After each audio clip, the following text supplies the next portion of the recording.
All right, we're recording. Welcome, everyone, to the Regional Horse Meeting for April 2023. I'm going to go ahead and get started. We've got a couple, I've got some things to go through, and then we've got a couple educational pieces today, one on bits and one on ranch pleasure. So we will move that forward.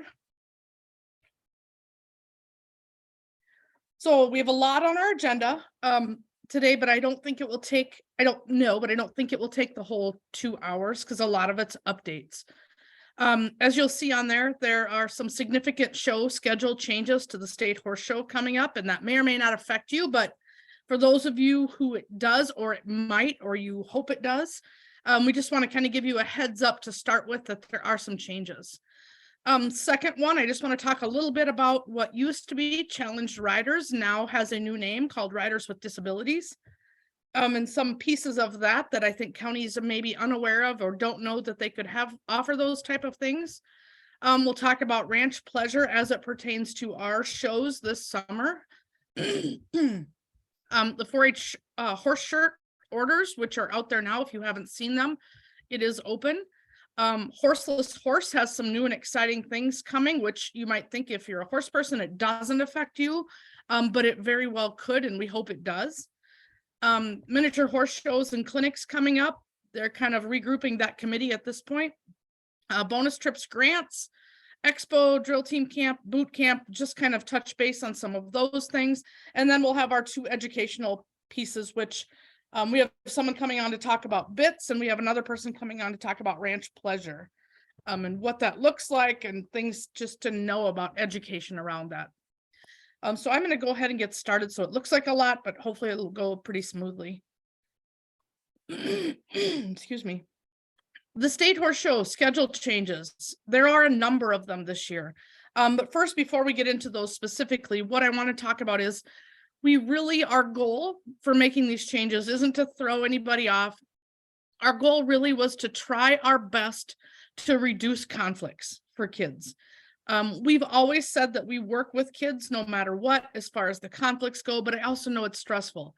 If you've had a kid in hippology or horse judging, and you're like, oh, do I ride yet? Do I ride yet? Do I ride yet? Someone needs to go tell the tunnel I'm coming, and blah, blah, blah, back and forth. So we're implementing some of these changes to reduce those, as well as we're going to be putting in a couple additional things to help reduce some of those conflicts. Second reason we're making these changes is we're really hoping, you never know till trial and error, but on paper, our goal is to reduce the length of our days or shorten them just a bit, hoping that it will even out our days so we don't have any one long day, or that we can really move things along and make all the days maybe a hair shorter. So that was the driving force in thinking about these changes. So the first key change that I would talk about is key race and jumping figure 8 have changed days.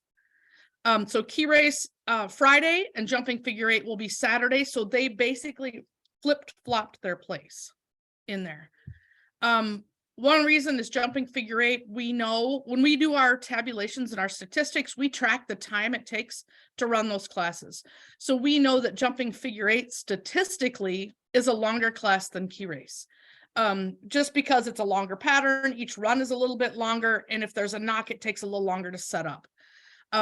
So with that being said, jumping figure 8 used to be back-to-back with poles. So it was all in one long day. So we flip-flopped those, thinking key might run a little faster because that was a long day. Secondly, horseless horse testing will be Friday at the end of training, and I'll talk more about what that means when we get to the horseless horse part. So there is a new live horse opportunity for horseless horse that will be implemented on Friday, will happen right at the end of the training program on the schedule. Another big change is Western horsemanship is the only Western class that will be on Friday. We used to have Western pleasure on Friday. We've changed that a little bit, or flip-flop that. So the other classes, the Western classes, will be held on Saturday versus Friday. Horse judging, official reasons. We know that you've all packed in there and waited for the judges to come give the official reasons.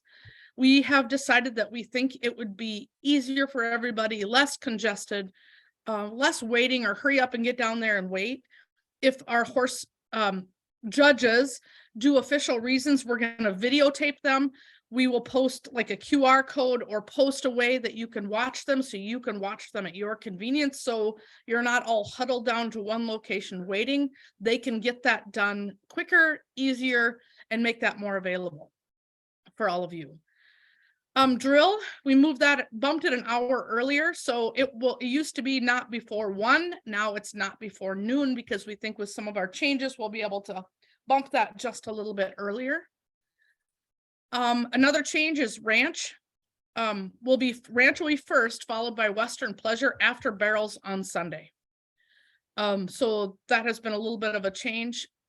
And then finally, the next biggest change is Saddle Seat has been moved to Monday, so that Saddle Seat will happen with all the other English classes. So basically Monday is English and miniature horse across the board. So we've bumped that a little bit to shorten some of our days and moved it where we thought it was a better fit with English anyway. So those are the significant changes. They are on the schedule. They are not posted yet, but they will be shortly. But just in the back of your mind, if you've gone before and you've gone a lot, you assume you know the schedule. Please don't assume that you know the schedule, and watch it, or make sure that you check that. Or if you're coming down to watch or support kids in your county, you don't want to miss them. So make sure that you are aware of those schedule changes. Okay, and yep, go ahead. This is Lori real quick. I just seen a message in the chat. I'm not sure. It just says, I think there was a typo. I think horsemanship is, and then parentheses, has been Saturday, not Friday. Was that a change? Oh, yeah. Yep. So yes. So right now, yeah, horsemanship is the only, I think it's horsemanship is the only class that'll be held on Friday for what your Western stuff. Renee, real quick, we swapped horsemanship and Western Pleasure. So Western Pleasure, horsemanship is going to just swapped with Western Pleasure. We didn't move anything to Friday. We just swapped. Western horsemanship is going to be on Saturday. Your Western Pleasure moved to Sunday. Oh, I might have a typo in there. Yeah. I think that's just I just think that's a little typo there on that. Yep. Okay. Thank you. So yeah, just a few swaps in there, but make sure that you're aware of those changes as we move forward. We are really hoping, and we'll evaluate it heavily after our show this year, but we're really hoping to ease conflicts for kids. So kids will have the option to ride. So that's another thing, and I didn't put it on here, but game kids will have the option if they have a conflict. So on the day that they're maybe showing hippology or horse judging, they will have the option to run their game class right away in the morning. So when key starts, they'll be able to be there at 7 a.m. and run that class if that feels right for them, or they can choose to run it like they did before.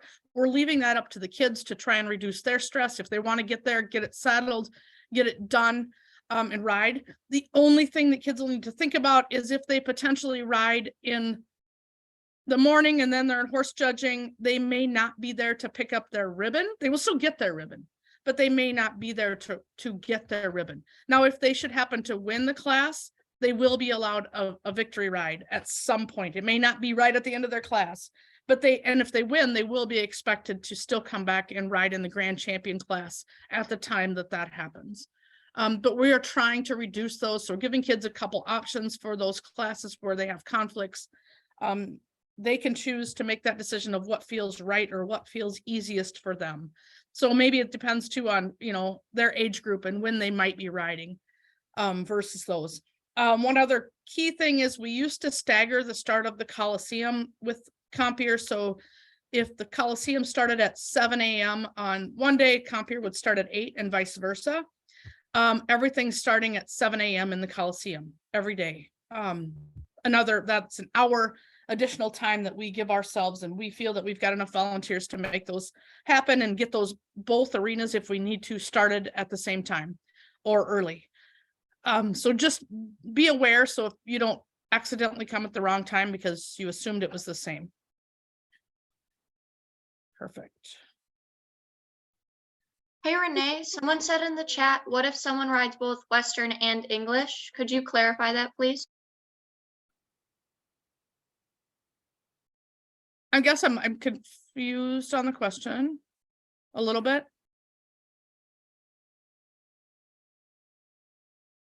Whoever asked that, tell me more.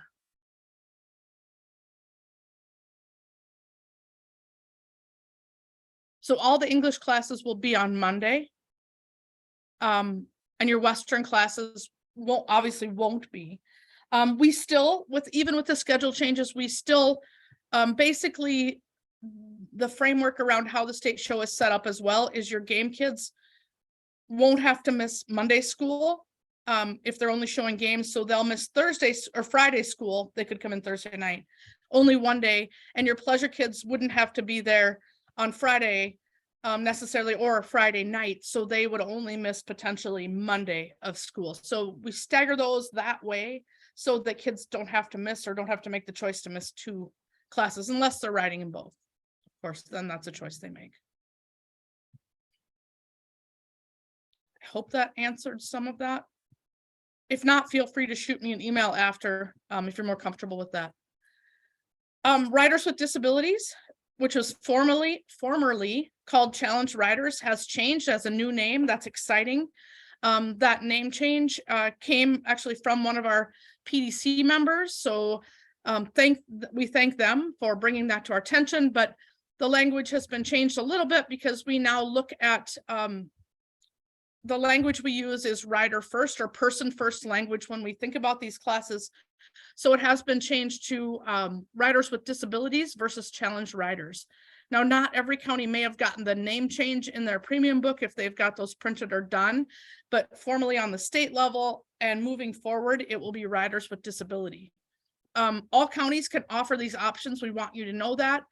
When I was talking with some parents at Winter Roundup this year, there were a couple families who have kids with disabilities who didn't even know that they were able to participate in the horse project. So that came to our attention, came to my attention, that maybe counties don't know or volunteers don't know that they can be offering these opportunities for riders with disabilities in their counties. It doesn't take anything additional. There are a few variety of ways that it can be offered. If you have ride nights, like weekly ride nights, you could offer time before, time during, or time right after, and worked up with those riders with disabilities, whether they have their own horse or if they use someone else's horse that's a safe horse within the program. So it could be offered weekly. It could be a whole separate offer where maybe it's once a month, maybe it's once a summer. We have a day-long Riders with Disability practice. Another way, and I think, Kendall, I'm looking at you because you're right on here. I think you guys do a really good job and have mentors in your county where it's older 4-H'ers who work with riders with disabilities and work it right into your county program. Do you just want to, I know I'm putting you on the spot, would you mention, or one of your family members, a little bit about how it works in your county? And you have sent those kids down to state as well. So for the past however many years, we've been working with Caleb has worked with a kid with disabilities, and he's graduated out now, but we've had a lot of fun working with him, and it's what are you talking? They want to know how you rated him. Caleb. We work with him on a weekly basis. And we work with him on a weekly basis to and let him come over and ride so that he can work on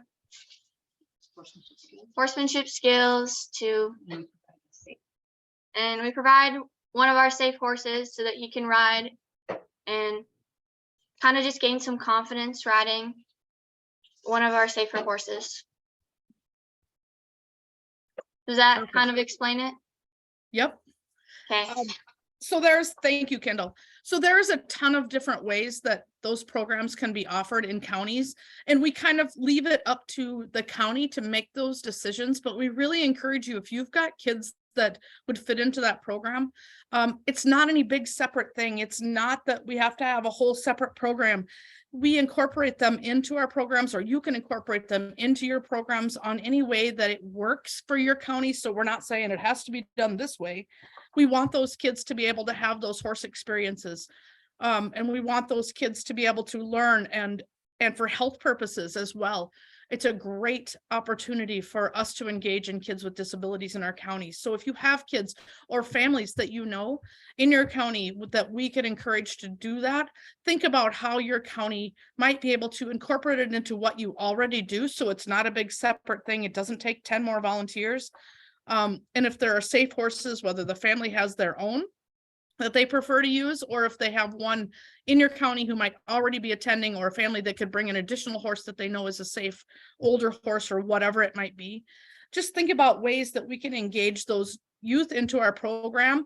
It gains 4-H members to us, but it also provides a really nice opportunity for all kids to be able to experience horses the way we all do, and have the benefits of that. So I challenge your county to promote and offer that, or at least look into, if you have the need for it, or if you have the opportunity. If it's one kid, it's one kid. It's one more kid that we can provide 4-H benefits to, and that horses can end up being an impactful part of their life as well. So if you want more information about that, I'd be happy to talk with you afterwards, but it's easy to be able to offer. And we really hope that your county would look into doing that if there's a need based in that county. And I'm curious to see how many counties would add that. There's a question in the chat. It says, can a horse be shared at state by a disability rider and another rider? Yes. Yep. So yep. So that doesn't limit those kids. If it's a safe horse, absolutely. It's similar to what we would do with Clover Buds, right? They can share a horse of an existing 4-H'er. So yeah, but if it's their own horse, we do ask that it be ID'd in 4-H online to that 4-H member. If it's a challenge rider, it doesn't necessarily have to be ID'd under their name, although it might be easier for us to track Coggins, because we do have to have Coggins on file for those that attend. But no, it's flexible in how we do that. We just want to get that opportunity out to those kids. Great question. There's another question that says, how do they get to state? So they don't have to qualify for state. They can choose to sign up and attend state. So riders with disabilities have the free opportunity, I would say, and to come down and participate at our level. Right, currently we offer 2 classes on our state level for riders with disability, and it's Keyhole and Western Pleasure. And that can be assisted or unassisted. And what that means is if you have a rider who has disabilities but can really ride on their own at that level, they can sign up for the unassisted. We have riders that have come down there who need assistance, and we have 1 to 2 people on each side of them walking with them, ensuring that they're safe, that they stay up on the horse correctly. And that's the second way that those kids can participate in those same classes. I will let you know that we are exploring the possibility or trying to make it happen that we can add additional classes to the riders with disabilities so that they would be able to participate in more of those classes. Not positive it's going to happen for this year, but it is in the works for next year, and trying to figure out how we get those incorporated into our show schedule. So that is coming, that there would be an expansion of classes also at the state level.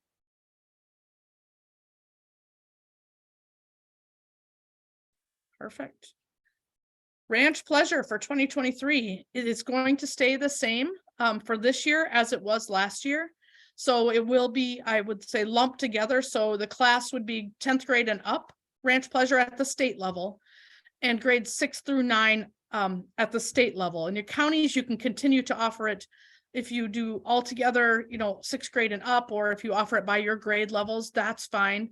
When they sign up, if they qualify at the county level, and when they come to state, it would be a lumped class as it was last year. And they were good sized classes last year. We recognize that if it grows this year, we have policies in place that at a certain point, we split the arena or split the class and bring kids back. So we're not looking at putting 60, 70 kids in the arena. If that's what we have in a class, we take care of that to ensure that we have a safe number in the class. And again, this year, riders must choose between Western Pleasure and Ranch Pleasure. That's not the horse, that is the rider. So if I'm exhibiting in 4-H, I can't ride in both Western Pleasure and Ranch Pleasure, even if I have 2 horses.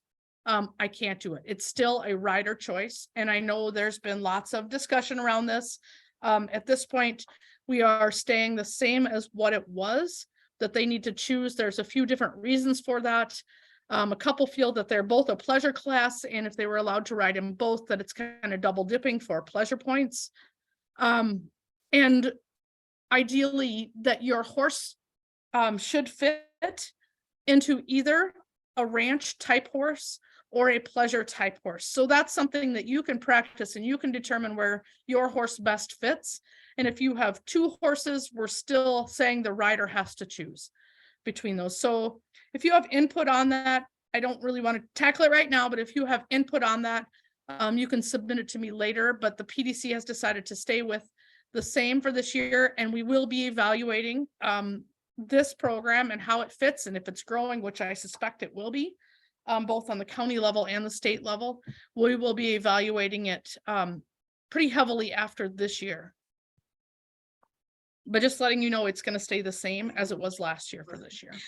Renee, Yes. just one quick take back to the disabled riders with disability. Somebody's confused thinking it's a disabled horse and not a youth with disabilities. Okay, so it's youth. The rider first means riders with disabilities. So it's the rider that has the disability.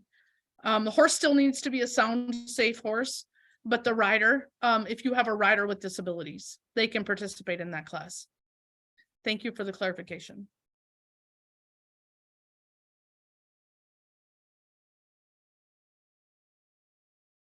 I know I've been answering some, but are there any additional questions so far? And thank you guys all for monitoring the chat for me. And you can unmute and ask them too, if you choose to do that. I'm fine with that. Mia just asked a question in the chat. She said, do you need to bring your own horse to the class or do you have horses there? I'm not sure what class she's referring to. The riders with disabilities. I'm assuming riders with disabilities. If you don't have a horse and you have a disabled, you'll need to work with either your, I would start with your extension staff person.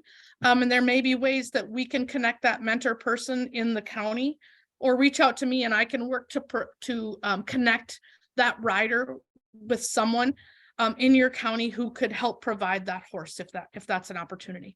We can work through that. It will take a little more time, but we can work through that or help to get something started in your county. So if you have that rider out there that potentially wants to participate but doesn't have the horse, or your county doesn't have a program that you know of and there's a need, I can help with you work with your staff person as well to get something moving in that direction and something up and running. So you can reach out to me afterwards. There's another question. It says, I have a question about the Western Heritage class. Do all counties offer this class or just some counties? So Western Heritage is not a class that happens at your county level. Western Heritage is a regionally based program. So every 4-H'er who participates in Western Heritage is required to go through a safety clinic. And those are posted on the horse website under Western Heritage where those are held. And they're generally regionally. So in the Northeast, the South, Northwest, Southeast, Southwest, generally all have safety clinics, and then there'll be one in the Central as well, probably. And those are required to do. And the reason we require those is not all horses will tolerate cattle or goats. And we need to ensure that those kids are safe enough to be able to swing a rope, that their horse is safe, all of those things. So when you attend a safety clinic, which is required, you test out or become certified in each of the Western Heritage events that you want to participate in. So there'll be like a practice time and a sample time and introduction your horse to cattle, as an example, if you want to do the sorting part. And then if you prove that you're safe and that you know what's going on and those kind of things, then your horse and rider combination are certified in sorting, and vice versa. So generally it's a day-long opportunity that kids go to, or partially a day, where they get certified, and that certification follows that horse and rider combination. So you might go and say, I'm really into roping, and find out that your horse won't tolerate a rope. There are opportunities at that point, because Western Heritage is also a little different, that they don't require you to have your horse that you're going to use in Western Heritage.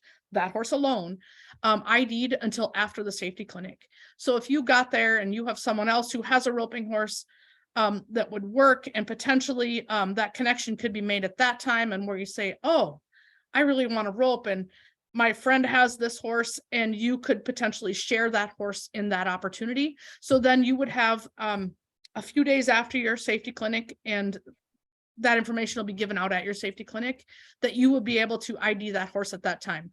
Now, because Western Heritage offers that later ID time, that ID extension is only good for Western Heritage. So you can't ID a horse on June 1st at the last safety clinics or whatever the day is, right? And then say, well, I'm going to ride it in barrels. No, that ship sailed on May 15th as far as the games and performance classes go. So that is only for Western Heritage. And it's because that we need to ensure that safety, and we don't want kids to get there assuming they'll be able to use their horse and then can't without some additional opportunities. After that point, a lot of regions offer practices regionally, or you can line up your own area to practice Western Heritage at, if you have access to cattle, or if you can practice roping as smaller groups, or you can work with your regional to attend any trainings or practices that they have. And then regional events is where the competition happens. And at those regional events, which are happen at those same north, west, northeast, and those locations, you qualify for the state event. So hopefully that clarifies that, or how Oh. Western Heritage works. I'm the one who asked that question about Western Heritage. So I do have one more question. Yep. So we're in Crow Wing, Cass County.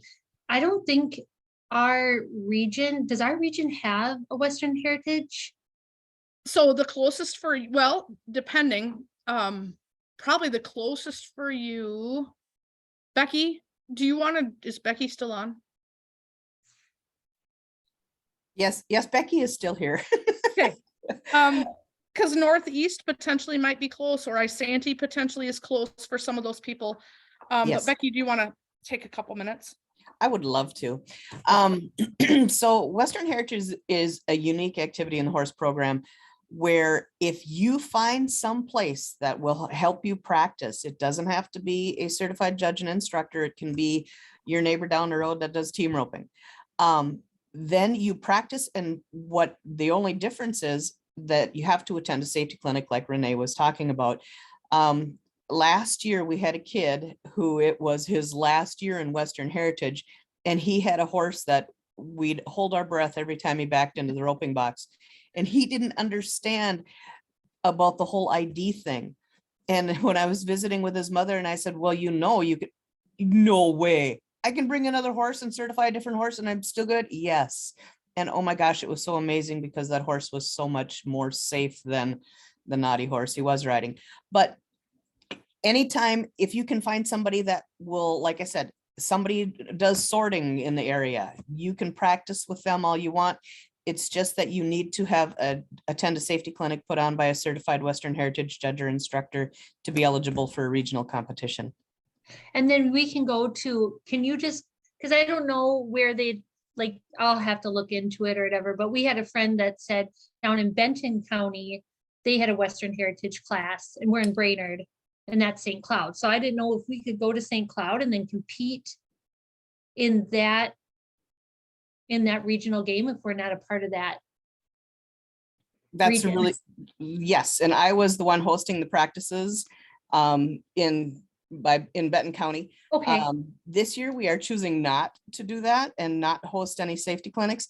We don't want to, basically, we don't want personally, we don't want the expense of the cattle and the expense of the feed and all that kind of fun stuff. So we will do special practice days with four-wheeler dummies.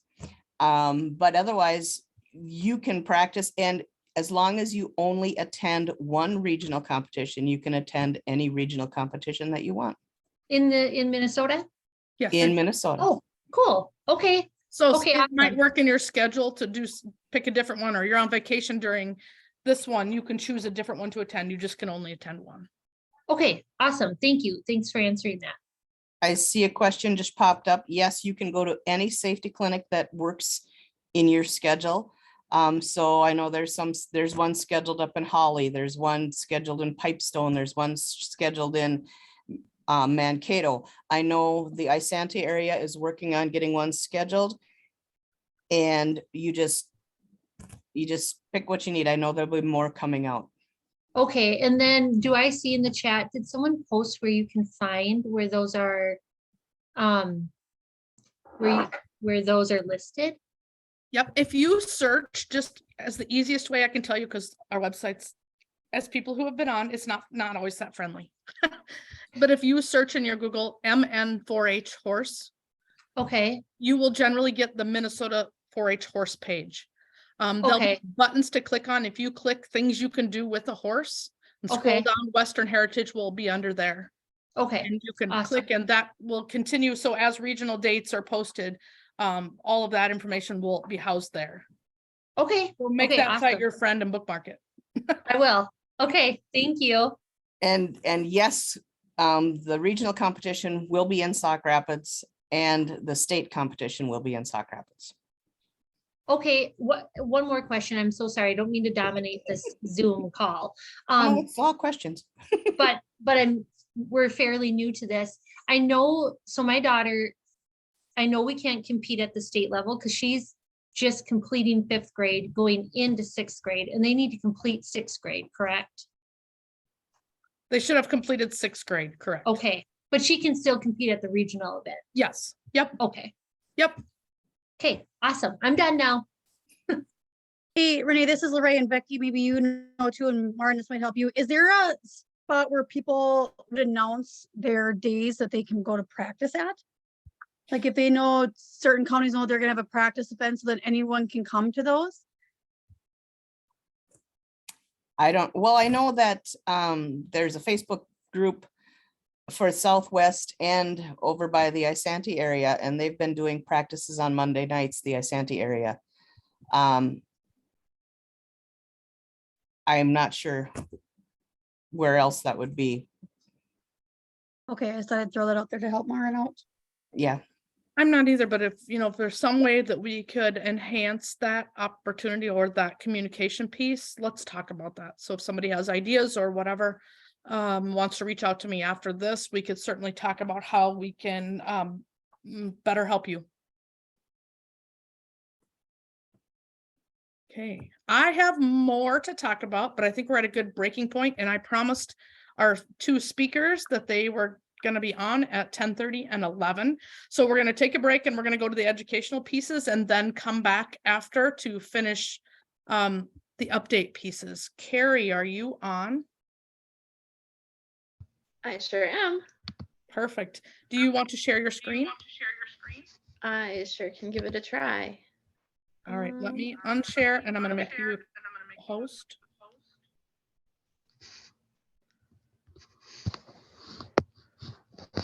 Oh, maybe.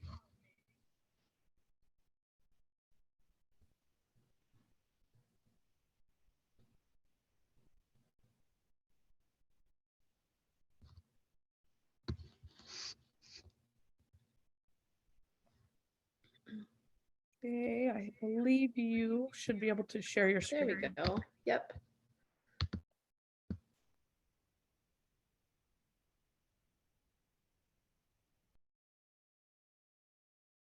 Oh, no, I can't hear you, Carrie. You're muted.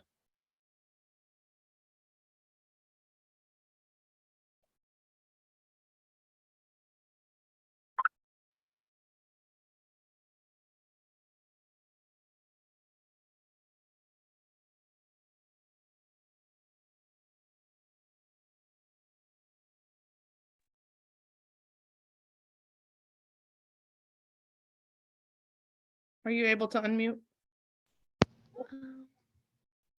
Cancel. There, now we can hear you. Yeah, so it says this strange message. It says your microphone is disabled when sharing computer audio. I don't have any audio. When you pause or stop sharing audio, your microphone will be reactivated. I'll try again, but Try I don't again, have that's any weird. audio happening. Okay, we'll try again. I had something similar happen to me the other day, Mom. You can, when you're sharing your screen, click the more button and then like the share audio clicker button should pop up. And then you can click to X that out. Hopefully.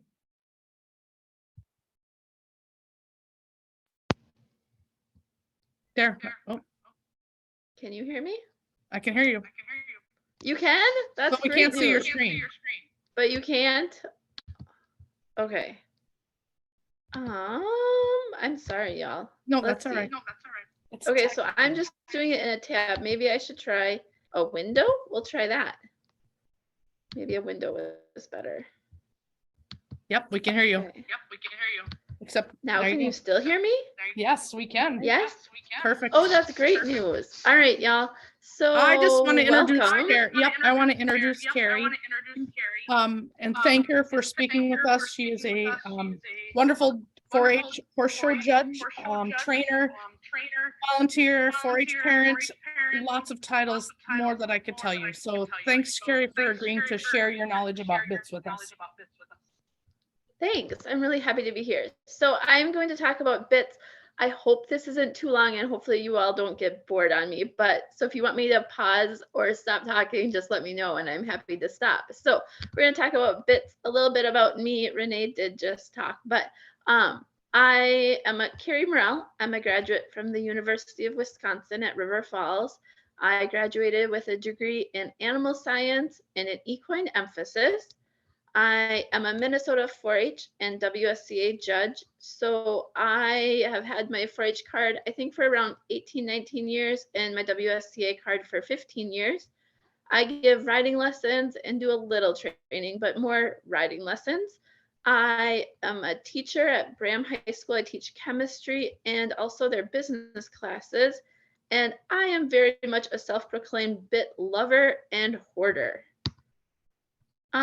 So what is the purpose of a bit? So the purpose of a bit is to communicate. So we can think back to way back long ago when we first domesticated horses, and we might know that it may have been difficult to ride those first horses. We didn't necessarily have the language to be able to communicate with them.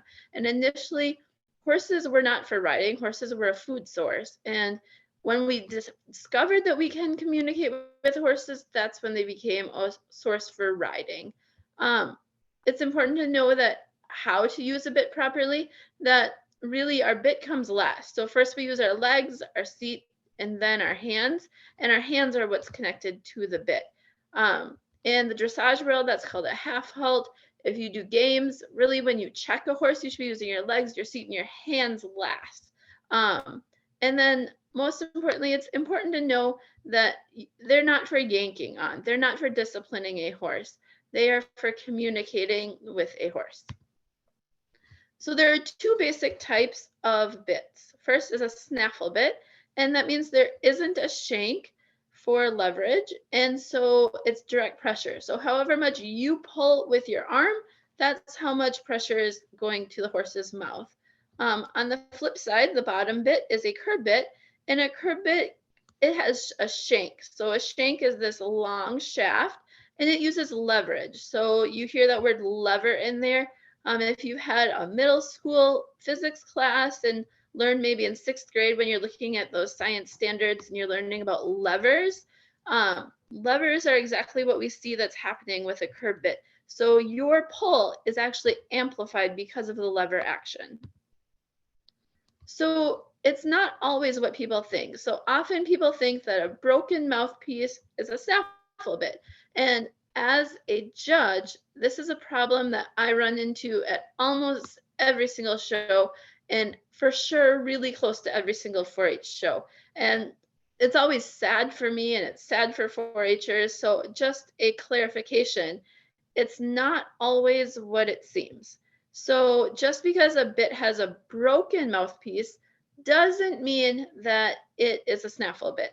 So the important thing to denote that it might be a curb bit and a curb bit has different rules is to look at what is it actually doing and what's attached to it. So both of these bits have a place for a fixed curb chain. And the curb chain is what goes behind the horse's chin. And so you can see on this Kimberwick that it has one attached. This one, there is a small ring here. And both of these bits offer that where it's a fixed curb chain.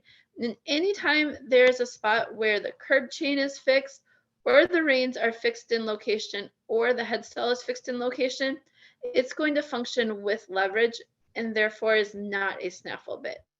And so it's really important to know that even if you're riding a young horse and you have the special rules that allow you to use two hands, if you're using a bit that looks like these, where your chin strap or your headstall or your reins, if they're fixed in a position, you have leverage, and therefore it is a curb bit. So when I was in college, we had a lecture or two on bits, and at the time, I had some horses that I rode in bits. I had some horses that I rode in hackamores. I didn't really know a whole lot about bits. I knew that I put them in my horse's mouth and my horse listened, and I had decently broke horses that were compliant and made my life easy. But I didn't necessarily understand how they worked. And so I was a little nervous about this lecture, and I felt a little behind the game. So if you're going, I just used the bit that maybe I got with my horse or that was hanging on a bridle that I already had, that's okay. But you can learn and understand so much more, and you can become a bit lover, like me if you want. So it's really important to know that you don't have to know a specific bit, and it's not necessarily memorizing, oh, this bit does this and this bit does this. Instead, it's just understanding where do they put pressure and how does it function. So some basic places that they put pressure on a horse. So first of all, the pole. So the pole is up here right behind and kind of in between the horse's ears. And so you might be thinking, whoa, that's a long ways away from a bit. But we'll talk about and see how different bits, as you pull back on the reins, the bridle slides, and as a result, it applies pressure to the pole. And that's a really important thing to know, is this is applying pressure to the horse's pole, and as a result, a horse should give to pressure. And when they're giving to pressure, that means they should drop their head down. Bits can apply pressure to the roof of the mouth or the palate. And so we'll see places where maybe there's a port in a bit, and so that's applying pressure to the roof of the mouth. And really that should feel somewhat logical to you. The nose. The nose is a place of pressure. So the front of the face, just above the nose, that is a place where we see pressure be applied. Sometimes with hackamores, sometimes we'll have a combination bit where we have a bit that has a nose band and still is functioning like a curb bit. We'll see even sometimes a cavesson or a figure 8 nose band. Sometimes these can apply pressure to the nose. The tongue is logical. Clearly the bit lays across the tongue. There's going to be pressure there. The bars of the mouth. If you haven't heard of that term, the bars are the gap in the teeth. So horses have the front teeth, and those are called the incisors. They have the back teeth, which are called the molars, and in between there is a gap in the teeth, and this is called the bars. And so that's where your bit should sit, and so there are pressure points that are going to be there. There's the chin groove. So we run our bits across the mouth, but then we attach a chin strap, and the chin strap will put pressure underneath the horse's chin.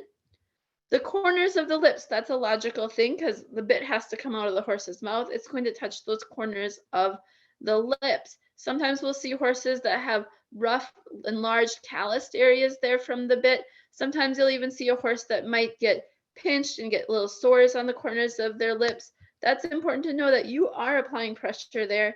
And then the side of the face is also another one. So there are some bits where the bit extends up to the side of the face, and just the headstall is going to apply pressure to the side of the face. So when we think about severity and functionality, it's important to know that who and what makes a difference. So who's doing the riding? What are they doing? If you have an inexperienced rider, their ability to use a bit could be very different than someone else that has more skills. So it's not necessarily that, oh, this is a really wimpy bit, and so I can just have this inexperienced rider that's going to hang on the horse's face. It can still be really severe and really detrimental. On the flip side, if you have an advanced rider that's really gentle and soft with the face, they might be able to ride in a very severe bit and it wouldn't be detrimental and it wouldn't cause any problems. Functions.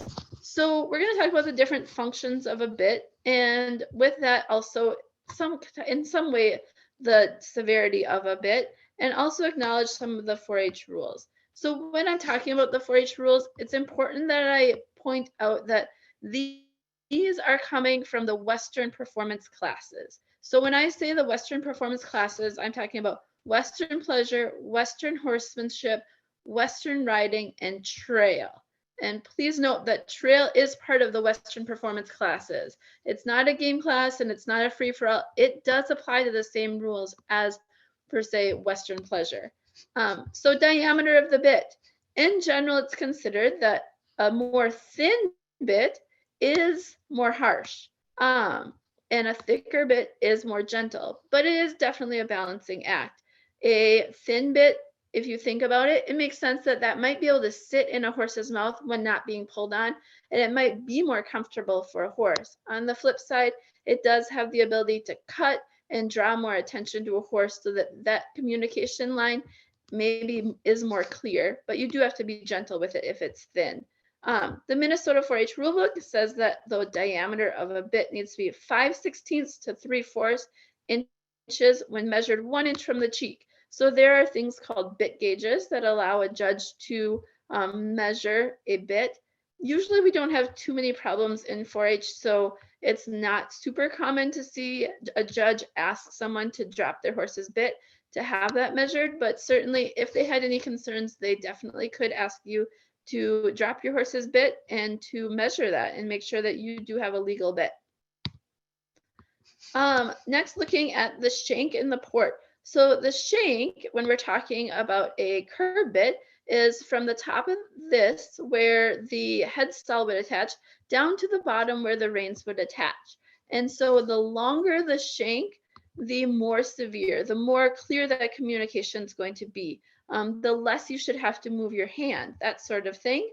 And so Minnesota 4-H rulebook says the maximum shank length is 8.5 inches. And really, I think that the industry is moving away from the super long shanked bits.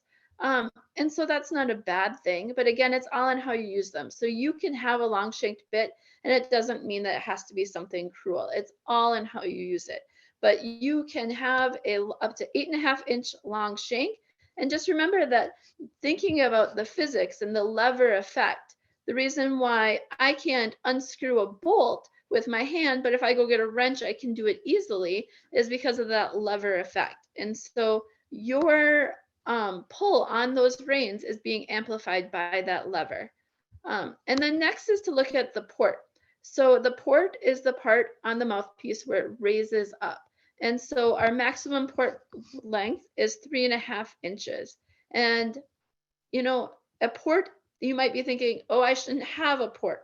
That's not necessarily true. I really like a bit with a port in it. I think it gives some tongue relief so that if you think about it, I remember when I was a kid and I'd like to think about playing with horses and bits, and I'd take my pencil at school and put it across my mouth. And I thought, that's not very comfortable in my mouth. But really, if you have a port and you have a little bit of tongue relief, it's a lot more comfortable. Now, that's not to say that a 3.5 inch port is necessary. You can just have a little bit of tongue relief, and that can be great. The 3.5 inch port, that's going to be more of what we call a correction bit.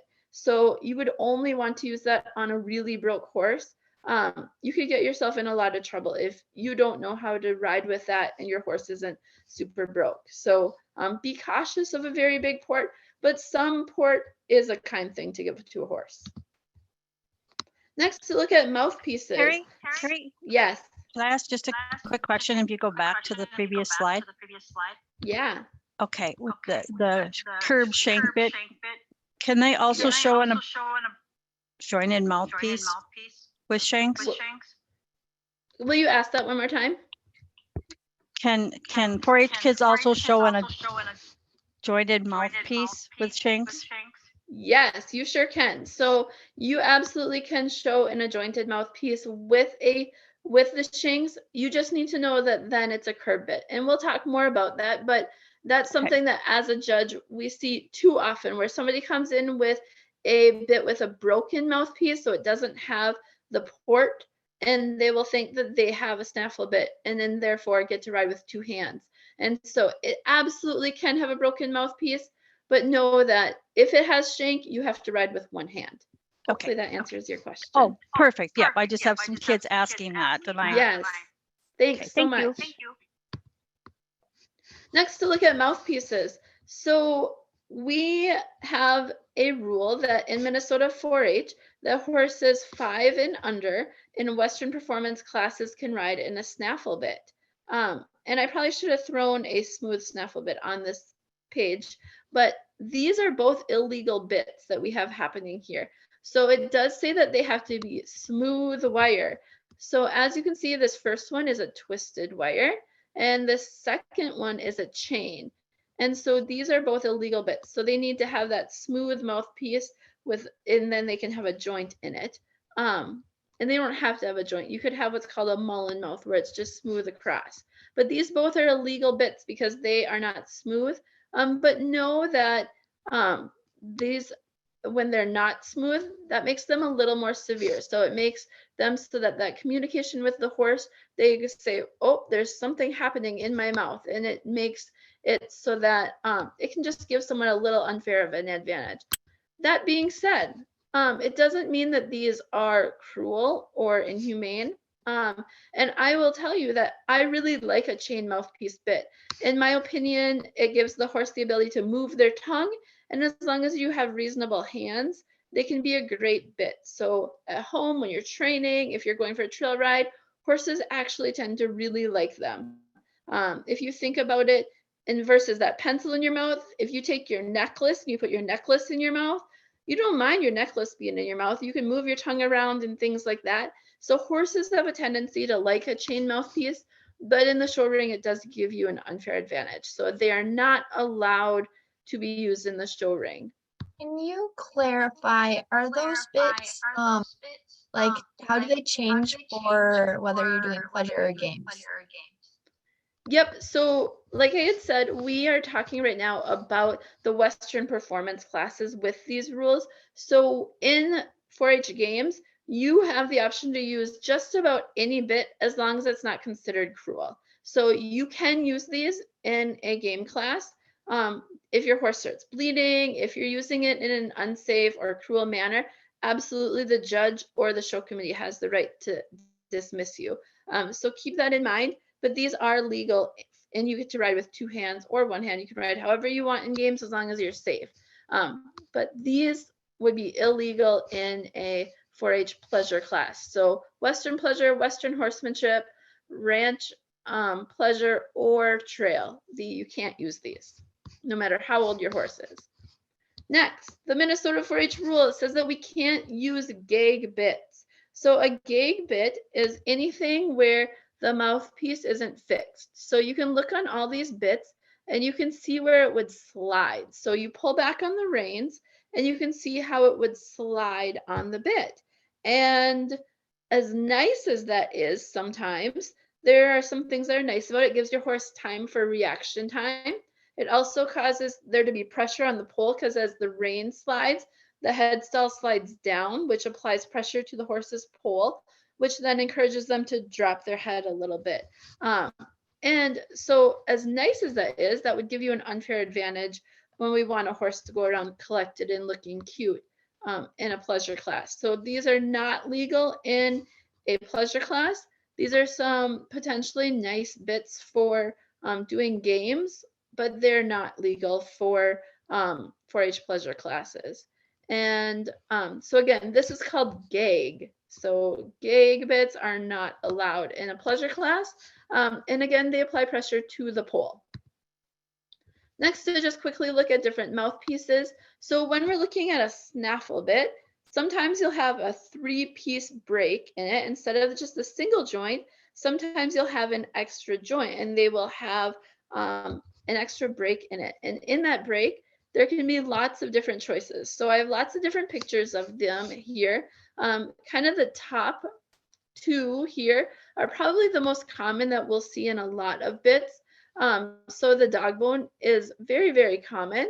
And also we can see rollers. So rollers are just a nice option. If you have a young horse that likes to play with their bit and they're kind of always doing stuff with their tongue, sometimes a roller can be helpful.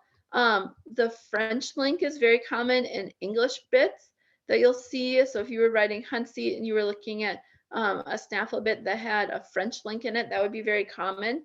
And then just to really quickly notice how there are different materials that these are made out of. And we'll talk about some of those. The black often is something called sweet iron. Copper is very common. And then stainless steel is common, but maybe not always quite as good. And we'll talk about those. Next, it's really important that I talk for just a moment about the nutcracker effect. So there was the question earlier about having a jointed bit and yet having it be a curb bit. And so this bit to the left with kind of the copper colored mouthpiece, you can see that that's called a tom thumb. And then up here at the top, we have just a regular snaffle bit. It's a twisted wire, so it wouldn't be legal already because of that.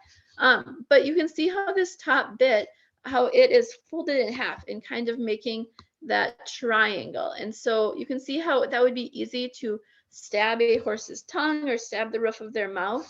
And so single jointed bits, they sometimes have the ability to do that. So if you have a horse that you're riding in a single jointed bit and you see it be unhappy, if it's throwing its head, anything like that, be aware that you can have what's called the nutcracker effect, where that is going up and into that triangle shape and essentially stabbing them.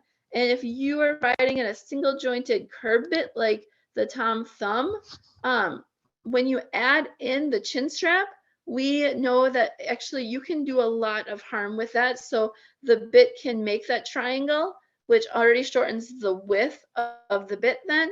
And then you add in the chin strap and you can actually even do severe harm to a horse's jaw, including breaking their jaw.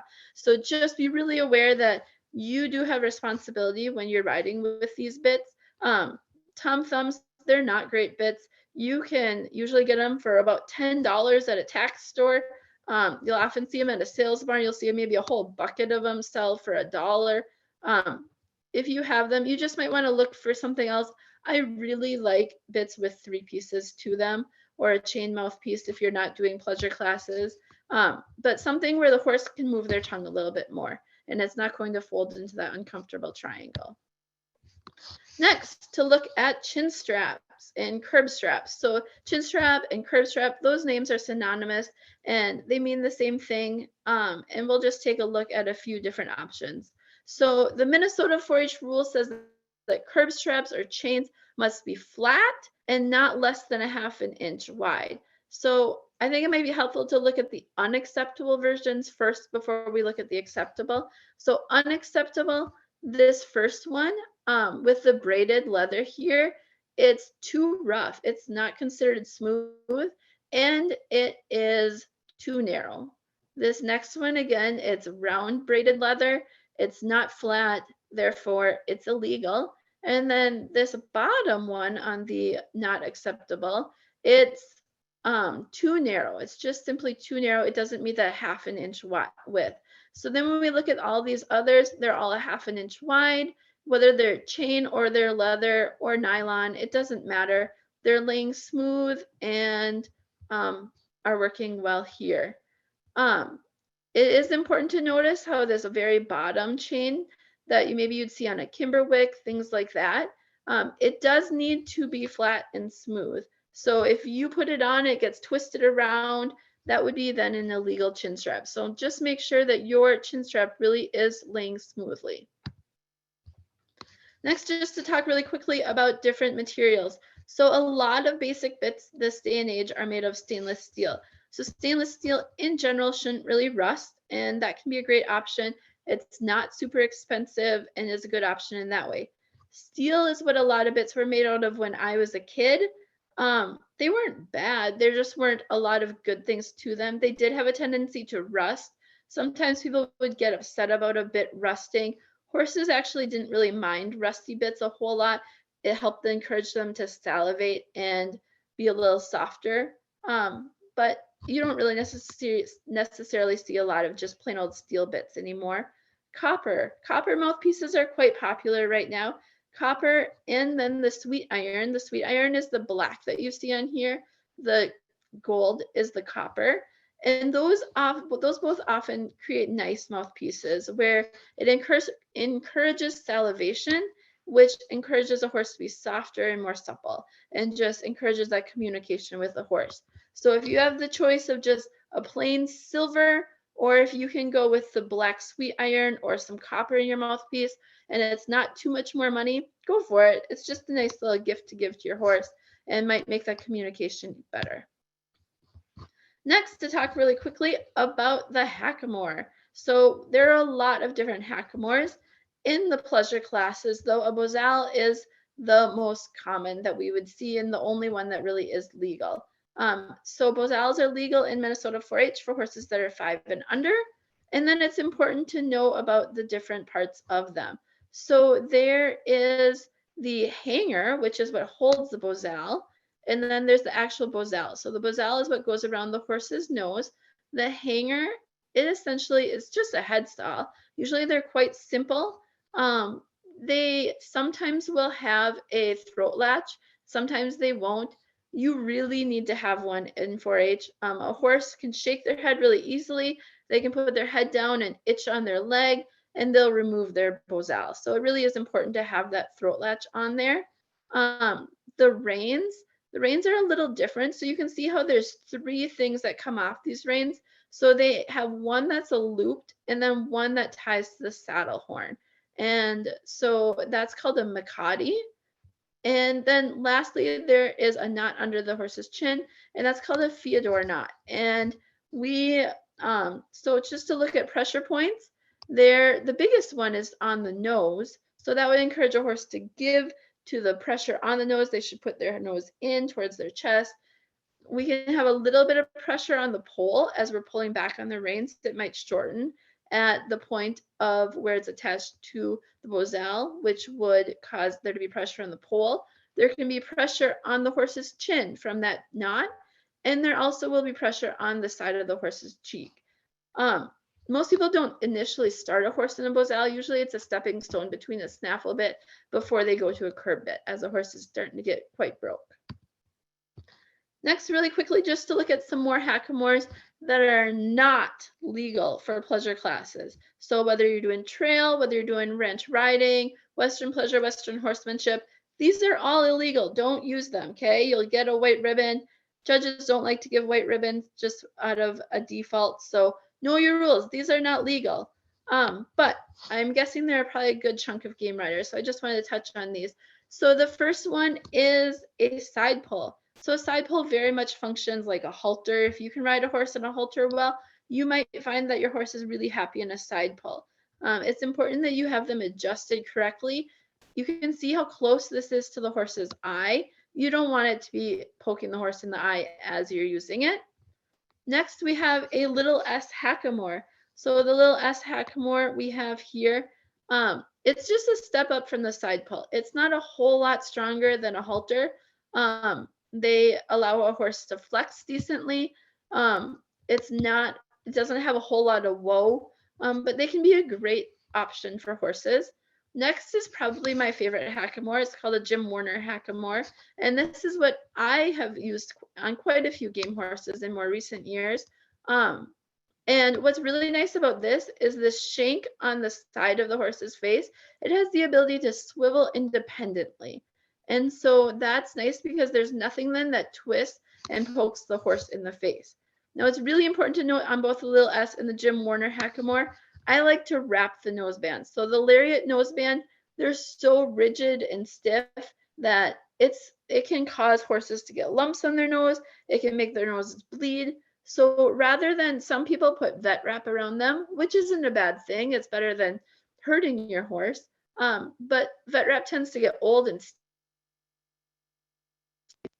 squishy, where horses can't really feel it as well. So I like to take twine and wrap around there in just a crazy way and make it so it's just under about 1 inch thick. And then I'll cover it with electrical tape. And so I still have the roughness, and yet I've increased the surface area. And it works really well for my horses. And then lastly is just the regular old-fashioned mechanical hackamore. And when I was a kid, I ran a lot of game horses in these. I won a lot of classes in these, but now I know better. So when we grab the rein and we pull on the rein, this part here between where the noseband attaches and the chin strap attaches, that has a tendency to twist, and it will actually poke the horse in the jaw kind of severely. And so although horses tend to be quite compliant and tolerate us quite well, we really can do better. So if you're still using one of these old mechanical hackamores, I'd encourage you to give the Jim Warner hackamore a try. Next, we're getting to the end, guys. What goes in must come out. So whatever you put in your horse's mouth, how you hold your reins must accommodate that. So in a snaffle bit, we can only use that in horses 5 and under in the Western performance classes. And with that, we have to have our reins in a bridge. So you can see how they are here. So the bite of each rein is on the opposite side of the horse. So this right rein is on the left side of the horse, and the left rein is in the right side of the horse. And then you're holding them in a bridge. When we talk about a curb bit, so when we have a curb bit, we can use split reins as one of our options. And so with that, we have the option of holding our reins in our hand with no fingers between the reins, or we can have a single finger between the reins.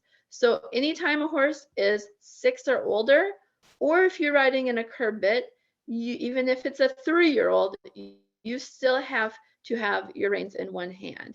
And so these are the only options for holding split reins if you have a curb bit in your horse's mouth.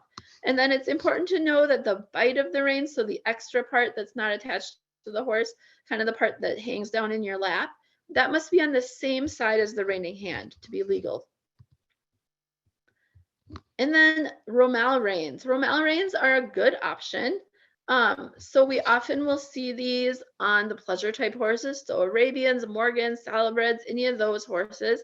It's not illegal to have a quarter horse or a stock horse and ride in them. It's just maybe not as common unless you're doing the ranch riding or you're doing trail. So we do see them quite commonly on stock horses in those events. Not required, you absolutely can have split reins, but it's just not necessarily as common in just a regular Western pleasure class to ride, say, a quarter horse or a paint with Romal reins.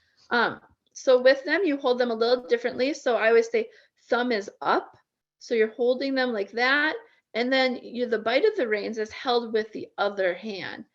And these, it might look like split reins in this, but it's not. The end of, so at the beginning part, it's split kind of like game reins. And then there's a tail that's braided together is how that is. And so you hold onto that braided tail with your other hand that's not reining, and that must be 16 inches or more away from your reining hand. So that being said, all of this is to say that there are plenty of exceptions. So it's your job to know the rule book. I remember when I was a kid, I didn't take riding lessons. I had horses that started out as trail horses, and then I started riding games. And then I was going to have a birthday party at my house and have friends over, and somebody gave me a rule book so I would know how to set up the game patterns. And I started reading the rule book, and all of the answers were in the rule book. I could do showmanship. It taught me how to do showmanship. It taught me all of the things that I needed to know. The distances for game obstacles, it taught me all of the rules. So it really is your answer key. You have the answers to the test. Your job is to read the book and you will have the answers to the test. So read the rule book. It will tell you the answers to what bits are legal, what's illegal, what equipment you should and shouldn't do, how the classes should go. It really is your answer key to the test. But that being said, don't be afraid to ask for help. Your counties hopefully have people that are happy to help and capable of helping. If they're not, many of us are happy to help. So don't hesitate to reach out. There's a quick question, Carrie. That asks Yes. that I thought mechanical hacks were not allowed in 4-H. Please clarify. They to my knowledge, they are allowed in 4-H. They are only allowed in games though. You couldn't use them in a pleasure class. Yep. So some tips and tricks. Dentals are important. So we're putting things in the horse's mouth, we're putting things around the horse's face. Even if you're using a hackamore, you still need to be doing a dental on a horse. If you're riding a horse needs a dental. And I have had minis with major dental problems. So even if you have a mini and you're just jumping it and doing all that fun stuff, you still should have a dental on it. Adjusting for fit matters. So sometimes I'll see horses whose bits are hanging too low. Maybe they're up too high. Maybe they're too wide. Maybe they're too narrow. Make sure that your bits are fitting. Know that there are different needs for different events. So when I was riding a really awesome game horse, it wasn't uncommon for me to go to a show. Even if I was running only the 4 main events, I'd still go with 4, 5, 6 different bridles. And all right, this event, I need this one. This one, oh, she's feeling a little bit rusty today. I'm gonna put this one. Oh, she's bending real nice. I'm gonna use this one. So know that it's okay to have a different bit in your pocket for different events. Know that different riders are going to need different things. So what I'm going to maybe use to do this event and what a young child is going to use to do a different event, they might be different things.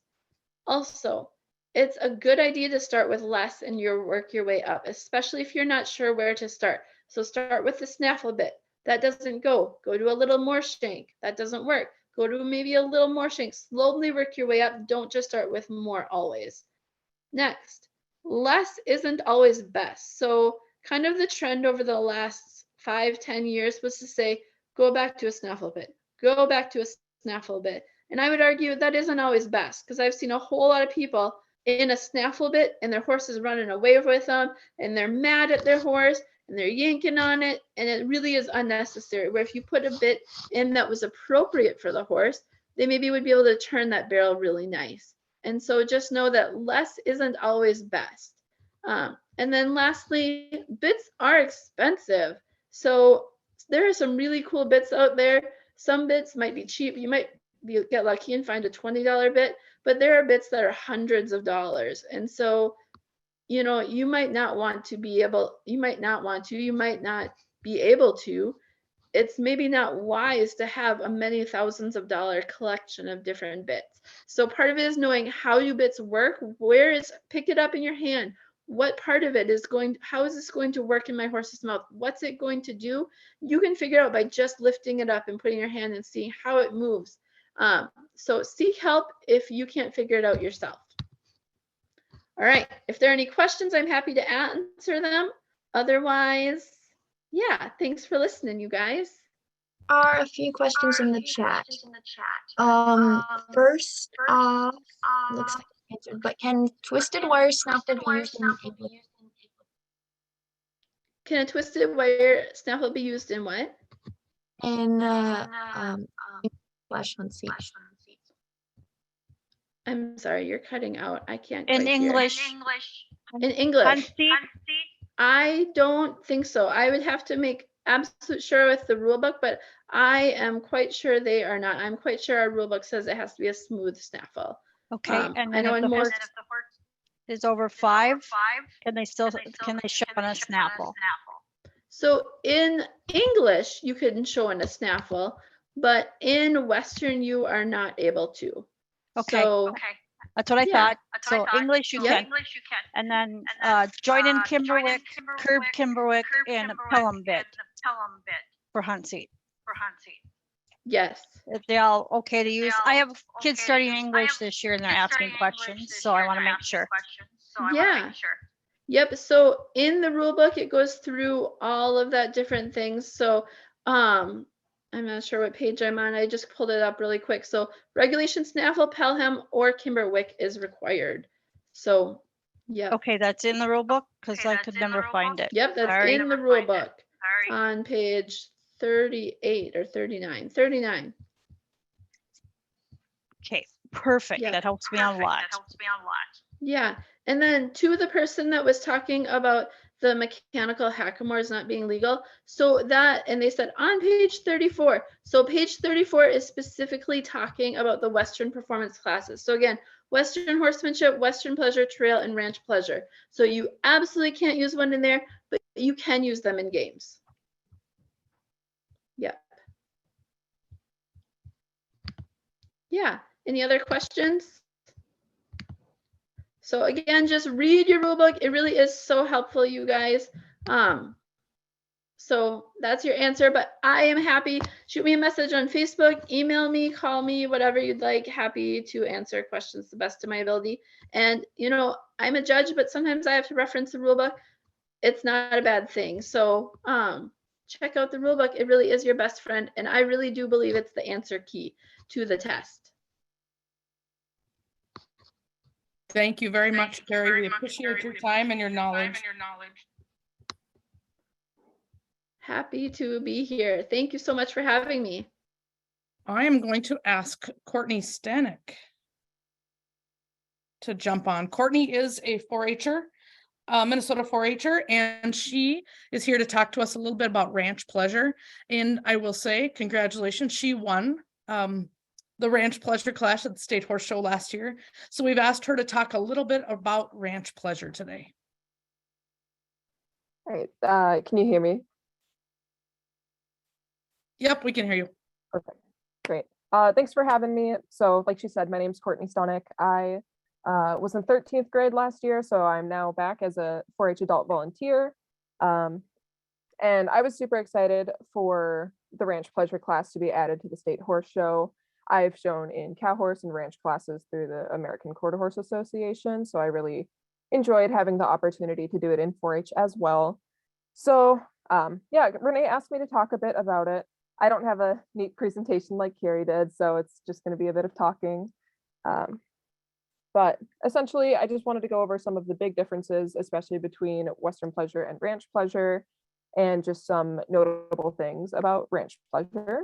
And I figured a good place to start would be talking about attire. So in ranch pleasure, you don't want to be flashy like you do in Western pleasure. You're supposed to be pretty simple, like you're going to go to the ranch and just have a hard day of work. You do want a long sleeve button up shirt, you know, a collared shirt, same with like what you would wear in a games class. I like to do just a solid color or just a simple pattern. I don't want to, you know, take away from my horse by being super colorful and flashy. You do want to have jeans and a belt and Western boots like you do in every other Western performance class. And then chinks and chaps are allowed in ranch pleasure. And they are, I don't want to say encouraged, but it is pretty traditional to have them in a ranch setting. So, you know, it just looks nice if you do. And then since it's 4-H, you are supposed to wear a helmet at all times as well. And then for the horse, one big difference between Western pleasure and ranch pleasure is in the amount of silver that you have on your tack. In ranch pleasure, it's really discouraged to have super silver, cool looking tack just because that's not what you would have on a ranch. So I wish I had my saddle here just to show, but just a plain saddle. It can have a little bit of silver on it, but you know, nothing like you would have in Western pleasure. And then kind of like how Carrie said in her bit presentation, you can ride in a snaffle, a hackamore if you're under 4, and if you're above 4, a curb bit is required. Simple bridle, she did mention that you can use a romal rein. A lot of people do, so that's a good one to try out. Otherwise, just regular split reins is totally fine as well. And then the bit regulations, it's the same for the other Western performance classes. So just a lot of what she said in her presentation is best. And then one rule that we added to the rule book, I guess it was more of a clarification this year, is that you are allowed to have leg wraps and polo wraps in ranch pleasure when you're not in other classes, just because you want to protect your horse's leg. You know, it's a working horse. It's best to do safety measures for it. So I feel like, oh, and then one more big thing, no braids or bands are allowed in ranch pleasure. So if you're coming from, you know, horsemanship, which I don't think it's going to work out like that this year due to the schedule changes, just make sure your horse doesn't have a banded mane, pretty braids overnight, anything like that. So I feel like that's probably the big stuff to touch on for attire. And then just in regards to class standards, like I've mentioned, this is a working horse. You're going to be out on a ranch. It needs to be able to be a quiet, sound horse that you can work on all day. You want it to be ground covering, but not rushing or uncontrollably crazy and fast. So that's why in ranch pleasure classes, we ask for a lot of extension. You'll have a really dramatic, flowing, moving, extended trot. In some levels, they'll ask for a extended lope. So kind of same rules there. Just make sure that it's not uncontrollably fast, that your horse is always being reasonable with you, and really expressive. So you want a horse that doesn't look like it hates its job. Just the ability to, I feel like, extend your gait and come back down to a nice collected gait. That's one of the biggest things in ranch pleasure that really works in your advantage if you can do it well. So I did send some videos to Renee. I was hoping she could play it and we can kind of just comment and highlight on some of the motions. This was from the state class this year, the 10 plus. So it is nice because this is 4-H. So this is kind of what you can see and expect for a 4-H class. So.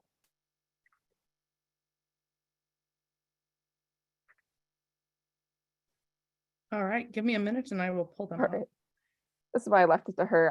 I just got a new computer. I am not techie. She's way techier. So Not always. There are times when I am challenged. So while Renee just kind of gets some of this stuff up, does anyone have any questions? Like, feel free to say in the chat, feel free to unmute. There, can you see that? Yes. Am I up? Okay.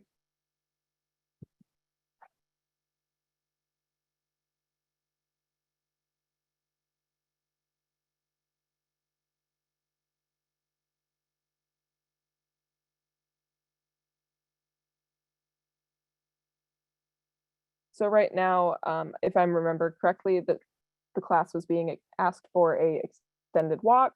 So you can see that the horses are all really forward. None of them are super slow or overly collected. They're all pretty free flowing. People have loose reins.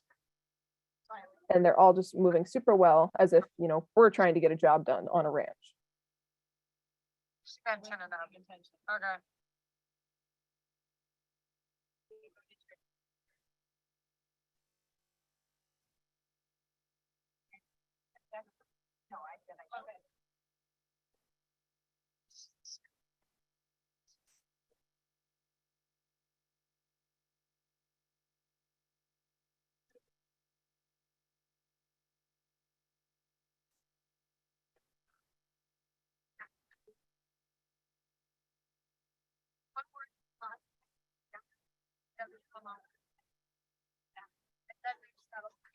Yes, someone said in the chat, you want loose reins, but not draped like you do in Western pleasure. Fantastic point.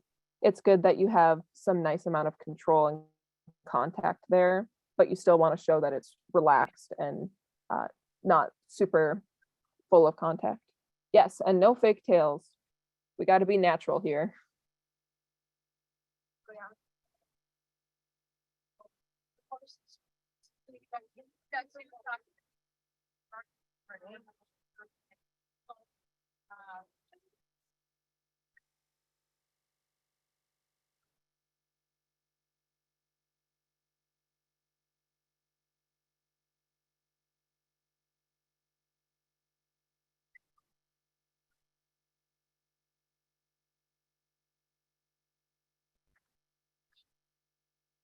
Renee, I'm not sure if it's my internet or yours, but the video is super choppy. Is anyone else seeing the issue? It might just be me. Mine's working okay, but Okay. But so here we're loping. You can see my horse has a nice, pretty level headset, but not head down like you would in a more Western kind of class. Someone asked, do you ride with 2 hands or with 1? In this case, I'm on the Palomino. I'm riding with 2 because she's under 5. If you are riding in a curb bit, you do have to ride in one hand. And so we're going a bit faster here, got asked to extend. You can really see some horses lengthening their stride, still being very reasonable. We're not just running super fast like it is a game pattern. Looking good, Carter.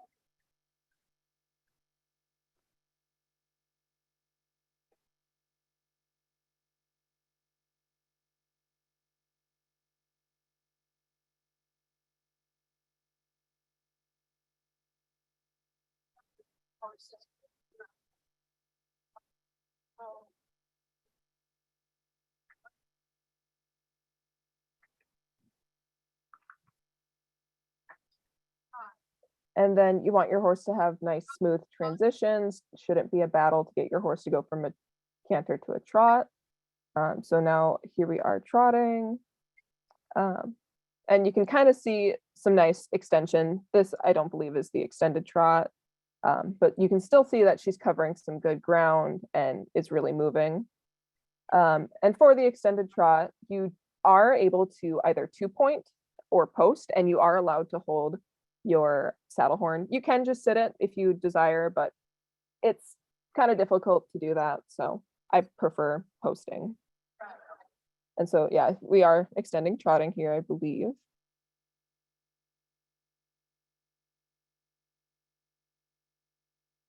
And there we go, nice and slow. So obviously not as slow as a Western Pleasure horse, but still some good difference between the extended trot and the regular trot.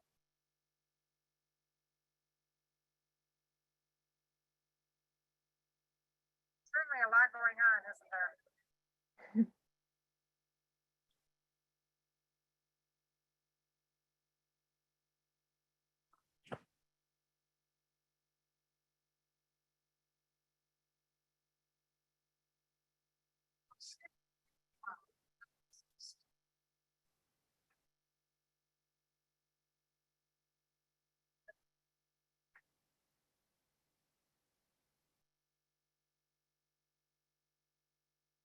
Well, but they're getting their leg.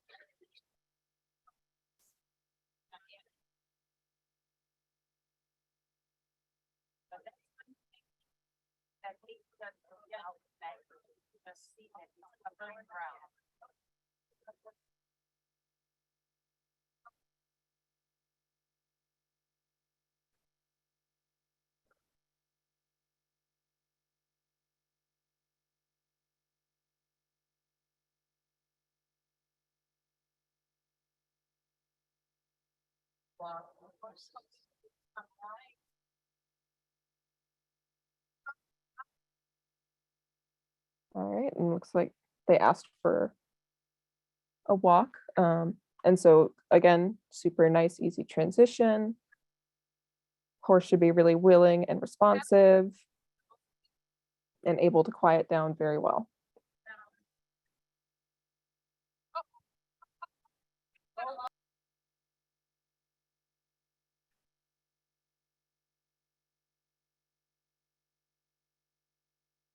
And then into the lope, again, nice quick transition.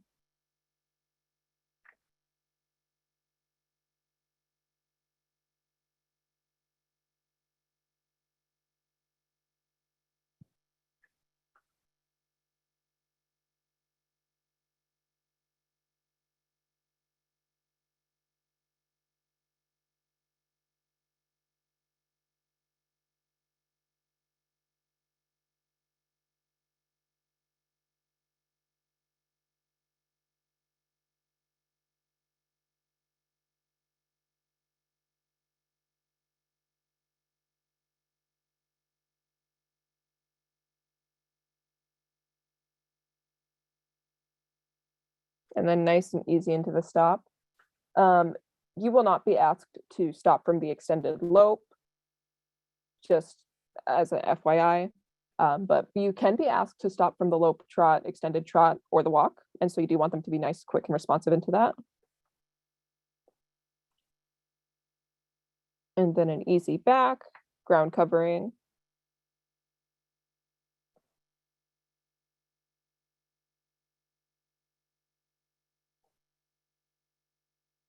And so that was the end of the class. So our video, it sounds like it was lagging for everyone. So it might not have been the best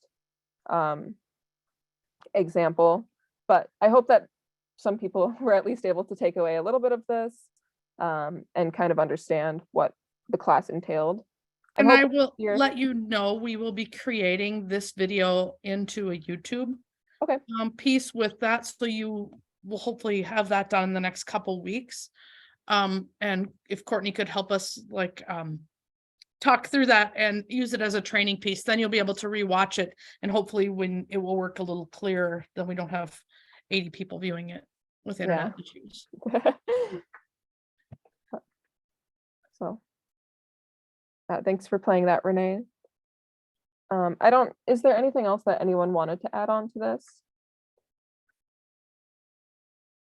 One thing, a couple things I would say and add on, in working with the judges and listening to comments from the judges and from judges certification, they really want to see the horse move out and cover some ground. So don't be afraid to let your horse extend. You don't want to break stride, but they really want to see that extension. So let your horse do that. You also want to think about your horse being within frame. So, you know, maintaining not a lot of head throwing, not a lot of this. So maintaining that being in a frame as it moves around the ring is also an important piece that I've heard the judges talk about as far as ranch.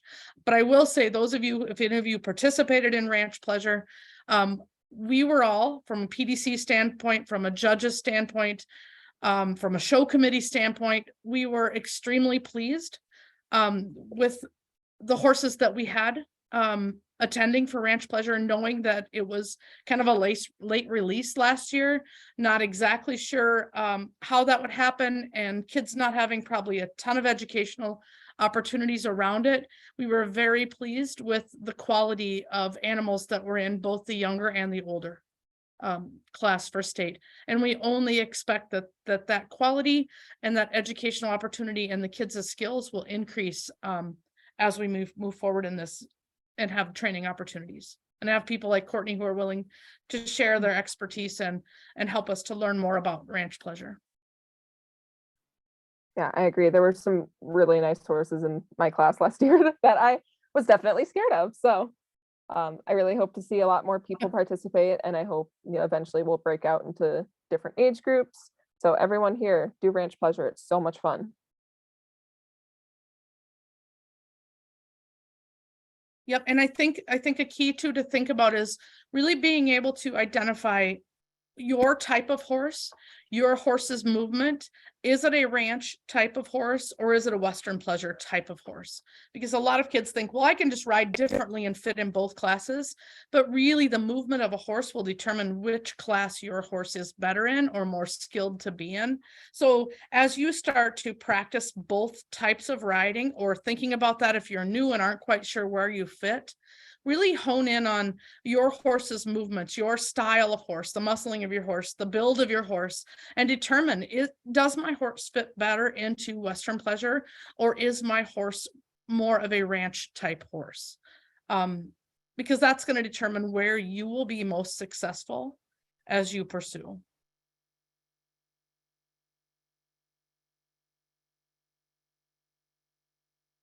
Any other questions on ranch?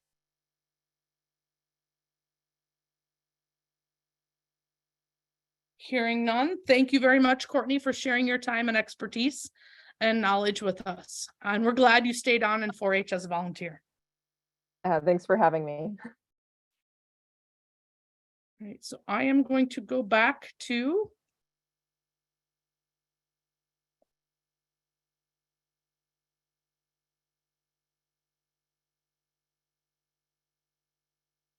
everyone can see my screen again. Perfect. I'm gonna go back to where we were. All right, I'm going to continue on the update piece. As we move forward in thinking about back to our topics. I have to change my screen here. I can't see. Hold on. There. Minnesota 4-H Horse Project shirts. They are for sale now. I know that there was an issue last weekend. People went on to purchase them and their website, the company's website was down. We had an issue with that. So I do want to know that that has been corrected, as well as there were a couple of typos on the mock-up. Those also have been corrected. What's available are t-shirts, a crew neck sweatshirt, and a hoodie. And you'll see on the front has the clover with a horse that says 4-H Horse Project. And then on the back, you'll see the horsepower is more than titles and awards. That type of thing will be on the back of both. All of what they look like will be the same, whether it's a sweatshirt or a t-shirt. This is a great way to help the 4-H project. For one, because it is a fundraiser, we don't charge a ton, but we do make a little bit of money on the shirts. But it's also a great way to show your pride in 4-H and also to advertise and help kids know about 4-H Horse Project. So it's a great way to help benefit our program and show your pride in that. The sale will close on April 10th. You can order online. It's on Facebook now on Minnesota 4-H Horse. If you search for that, the link is online on that Facebook post, as well as it should have been in your email that came out for this last meeting that went out yesterday. I also included the link to order shirts on there. They will be shipped soon, so the turnaround time is pretty fast. After the April 10th, I would suspect you should have your shirts by probably the first week in May at the very latest. So excellent turnaround time. We're hoping that everyone is interested in shirts and helps to support that cause. It's fun to see them when you travel outside, whether you're traveling to a 4-H event or to an open event or just walking in a mall or a street and you happen to run into kids with those shirts on, and kids talk and say, hey, I'm in 4-H too. It's a great way to help make those connections. So just a plug out there for the shirt orders that are due April 10th. That's been extended because of the site going down last weekend.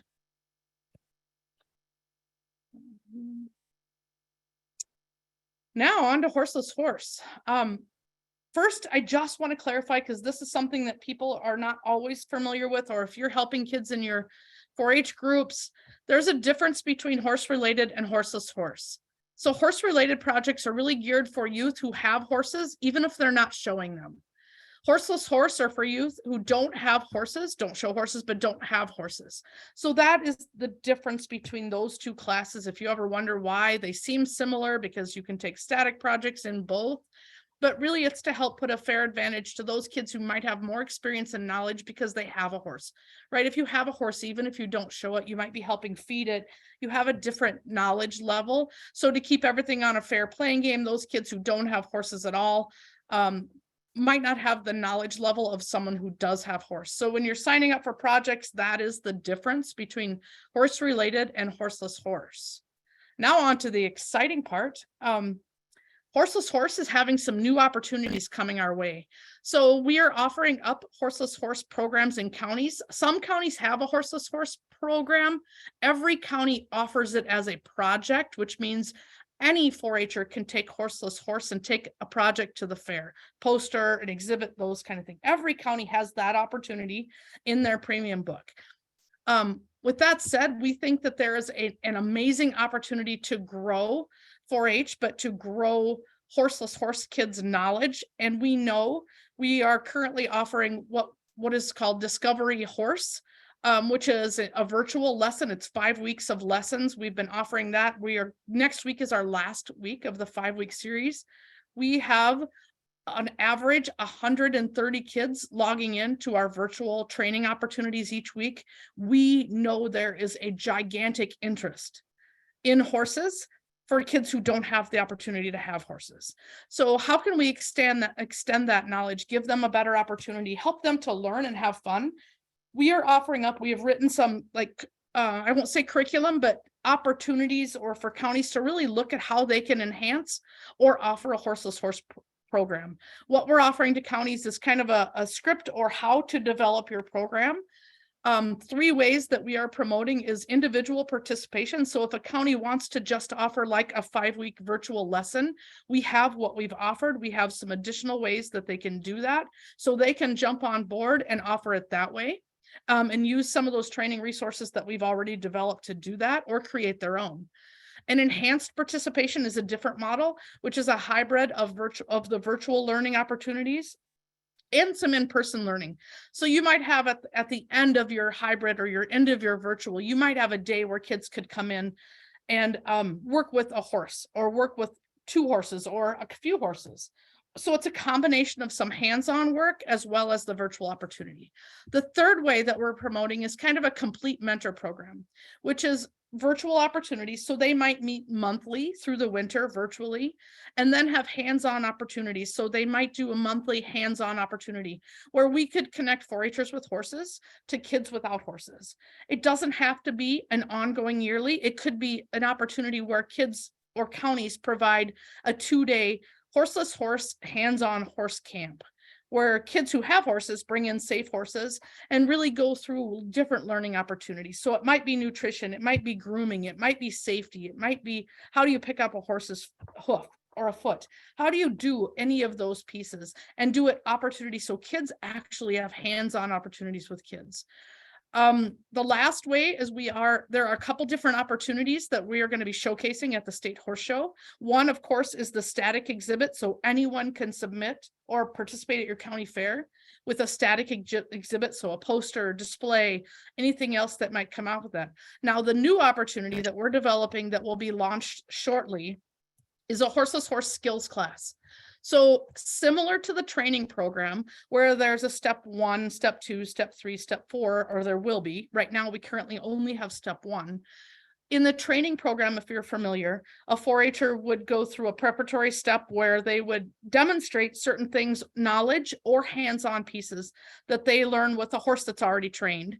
Then when they join the training program, they start step 1 with their untrained horse, and they go through a series of expectations. So some of it is hands-on, some of it is knowledge-based.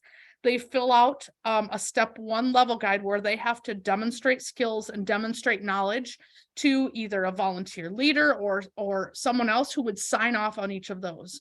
We are offering that or developing that. It's almost done in a step 1 of Horseless Horse Project. So they would connect with somebody who has a horse.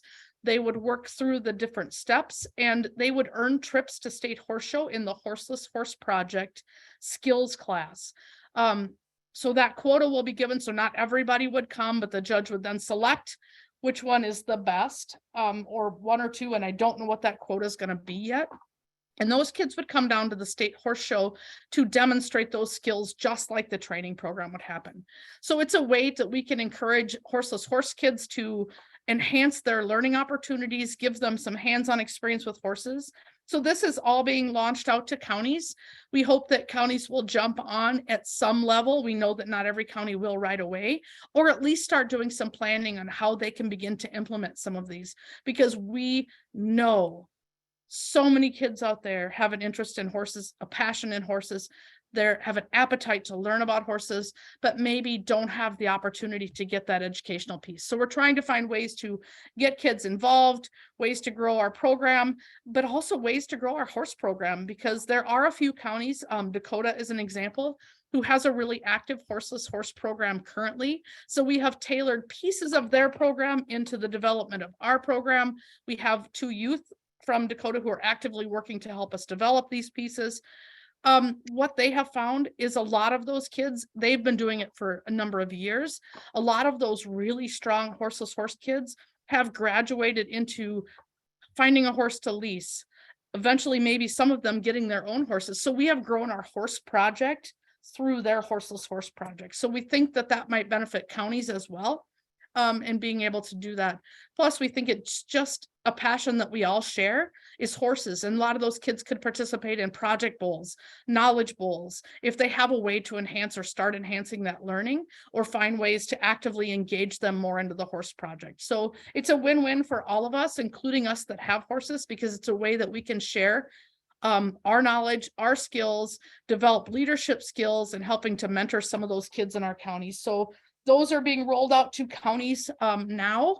So if you have an interest as a volunteer, if you have an interest as a kid in looking at some of that, I will have your counties reach out to their horse programs with these opportunities so you can think through them. If it's something you want to, we're not mandating it. Certainly wouldn't do that to people who don't feel that they can handle it. but we really want counties to think about how could they impact or enhance or even offer some level of an enhanced horseless horse project. So we're excited about that. That's coming out. It'll be evaluated, obviously. Additional level steps, if it's successful, will be developed so that kids can progress through a level 1, 2, 3, 4, and so on. And once they graduate out of that, the what's next is yet to be determined, but we think that there are ways that we can continue to engage them into leadership opportunities, or they may become instructors in their horseless horse project to enhance leadership and community service and all of those things. We also think it could be a wonderful feeder program to get some of those kids involved in our Dan Patch program as well, with the leadership and the knowledge base that they'll be gaining through an enhanced program. So great opportunities coming our way in horseless horse that we feel are really going to strongly benefit our horse program in general. Miniature horse. So we are currently in the process of revamping our miniature horse statewide committee. There will be a miniature clinic and show. The first one we know that is scheduled, and that's on the books right now, is August 5th, 2023 in Buffalo.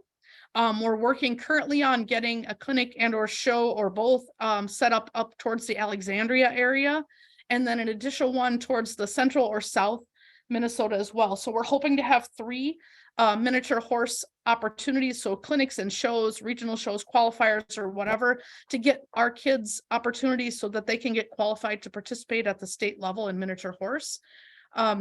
If you're interested at all in being on the miniature horse show committee, we do have openings yet for some adults and some kids. So if that's a passion of yours or something that you think you want to be involved in or help develop and can help us out with a few of those shows, reach out to me afterwards. We'd be happy to take your application in, send it through the PDC, and really build that committee into something that can enhance our miniatures. We know there are miniature horses out there. We know they want the opportunities. We added them to our state show last year as a state show. And I think that's only going to continue to grow as well. So we're working on it. Those will be announced as soon as we know the additional ones, but the August 5th one is secured in Buffalo so far. So we know we have that one on the books for a clinic and show. Bonus trips. For those of you who don't know, we offer bonus trips. There are 2 options, and what a bonus trip is if a county earns a bonus trip, they submit an application, they earn a bonus trip, they are awarded an additional state horse show trip. So additional quota number added to that. There are 2 options that counties can apply for. One is excellence in programming. The other is quality animals or quality. So those will be posted the first week of April, so very shortly. They will be due June 1st. We have a committee that reviews those on some criteria or a rubric and determines those. A county can apply for both opportunities or both bonus trips, but know that you can only earn one. So if you put the work in and you submit 2 applications and you earn one, the other one will just be disregarded at that point. But if you send in 2, and let's say you weren't quite strong enough to earn one in quality, but your excellence in programming was really strong, you could earn one that way. So if you feel like your county is strong in one, you can just submit one also. But those should be filled out and completed by our volunteers and our kids and signed off by a staff member. They're not hard applications.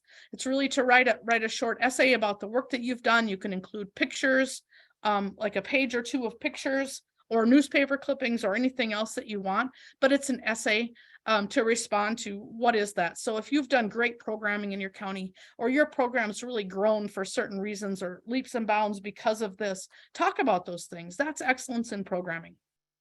And apply for those. We give out 20 bonus trips. It's not 10 in programming or 10 in quality, although it might be. It's the top best 20 applications with both of those categories combined. So get those applications in. We want to see lots that we have to choose from. So those bonus trips. We also select a couple alternates just in case there has been a time where a county has earned a bonus trip and for whatever reason didn't fill their general quota, which means they wouldn't also fill their bonus trip. Then we offer that bonus trip that went unused, we offer it to our alternates. So potentially, if you are listed as an alternate, you might eventually have that opportunity to add that. So it's generally 20 trips that we offer, plus a couple, we have alternates on that list as well. The quality one is basically an Excel spreadsheet you fill out. It's based on the quality of the animals. So it's the placings. And so not just on the animals. So it's your placings you had at State Horse Show. It's your placings from Drill Team, placings from Miniature Horse, placings from Western Heritage. It's also your placings from Project Bowl and those kind of things. So it really is about how involved and how well your county does in competition around horses. Another thing just to make note of, the state PDC offers county grants. Counties can request grants up to $200 for educational opportunity development. So if there's something you've done a needs assessment, and you really feel that your county could benefit by offering this specific training, or you have a great idea to grow membership, or whatever it might be, you can apply for that $200 educational opportunity grant. Now it will ask you, what are you going to contribute? So, you know, is this matching funds? What is your county going to contribute, or how can we help supplement those things? It says grants are due March 1st, but they will be accepted for review until the money is gone. So the State Horse PDC allows a certain dollar amount, up to a certain dollar amount, to be given as grants. It is after March 1st. We have not gone through all the money, so that is available. So if your county has some things to think about, go on to the Minnesota 4-H Horse Project site and look up grants, and the application process will be listed there and how to do that and what you need to do.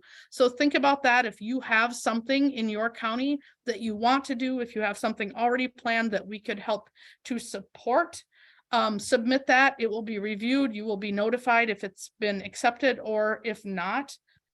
So I just want to let you know that that is also available out there. Questions?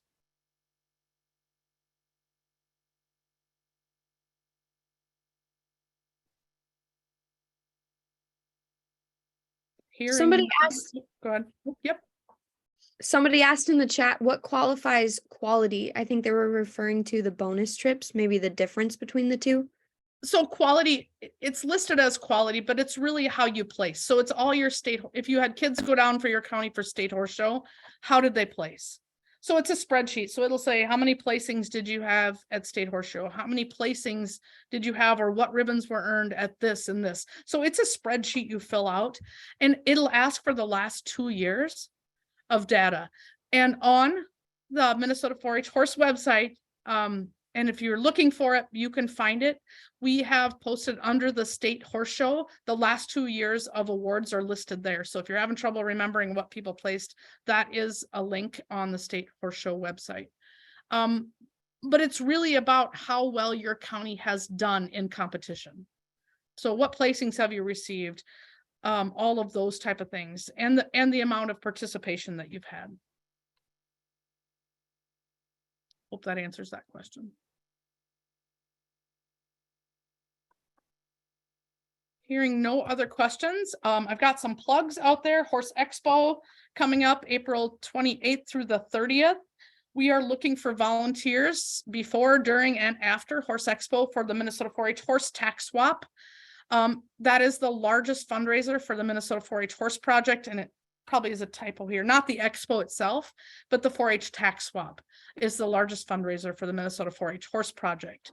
The Youth Horse Association, who runs the tax swap now, so they partner with us to be able to use the 4-H name, but it's not us running it necessarily, donates to us a percentage of what they bring in for that, if we help them by providing volunteers and workers. So it's a great way to come down to Expo. It's a great way sometimes, if you have the right shift, to be able to shop a little earlier. If you have one of the earlier shifts at Tax Swap, because you can come in a little early, but it's a great way to help support the 4-H program. So by donating your time and volunteering at the 4-H Tax Swap at Horse Expo, it helps to support our 4-H horse program. And just so you know, for the 2023-24 budget to run our 4-H horse program, our budget right now is listed at $205,000 and $205,094. So this supports the entire horse program. So not just the state horse show, but all the opportunities that are provided and education that happens and the horse program. It is not a cheap venture, but I will tell you, we have one of the best and biggest horse programs in many of the states in the 4-H program. I'm proud of that. I think you guys should be proud of that. It costs a lot to make a good program, but our involvement and the opportunities we provide are huge. So please support, if at all possible, support that. So your help is very important. If you sign up, if you go to the 4-H horse page and you look under things you can do without horses, the expo is there. There is contact information there on how to sign up for volunteer. And it's like a volunteer sign up or volunteer spot or one of those sign up things where you can sign up for those shifts to work. There's many positions. So there's cashier, there's organizers, there's setup, there's before the event, if you contact them, you're interested in helping to tag items, setting things up. There's just a number of shifts that they need help with. And you know, the first few days are really busy. So your time goes really fast if you're volunteering, like in the checkout line, because there's lines of people. So please support the Horse Expo Tech 4-H Tech Swap. Drill Team Camp. This is the first time ever. This is exciting news. We are offering Drill Team Camp June 7th, 8th, and 9th at R&J Arena in Verndale. It's open to youth grades 3 and up.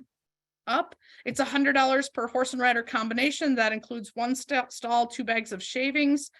Lots of education going to be happening there, from learning maneuvers, gaining new skills or enhancing your skills that you have, and learning more about drill teams. So if you, this is a great time if your county's never contemplated it, but there might be interest in thinking about establishing a drill time, send your kids there. What a fun way for them to have time on their horses, to build horsemanship skills, but also to learn if maybe drill team's an opportunity they might want to participate in.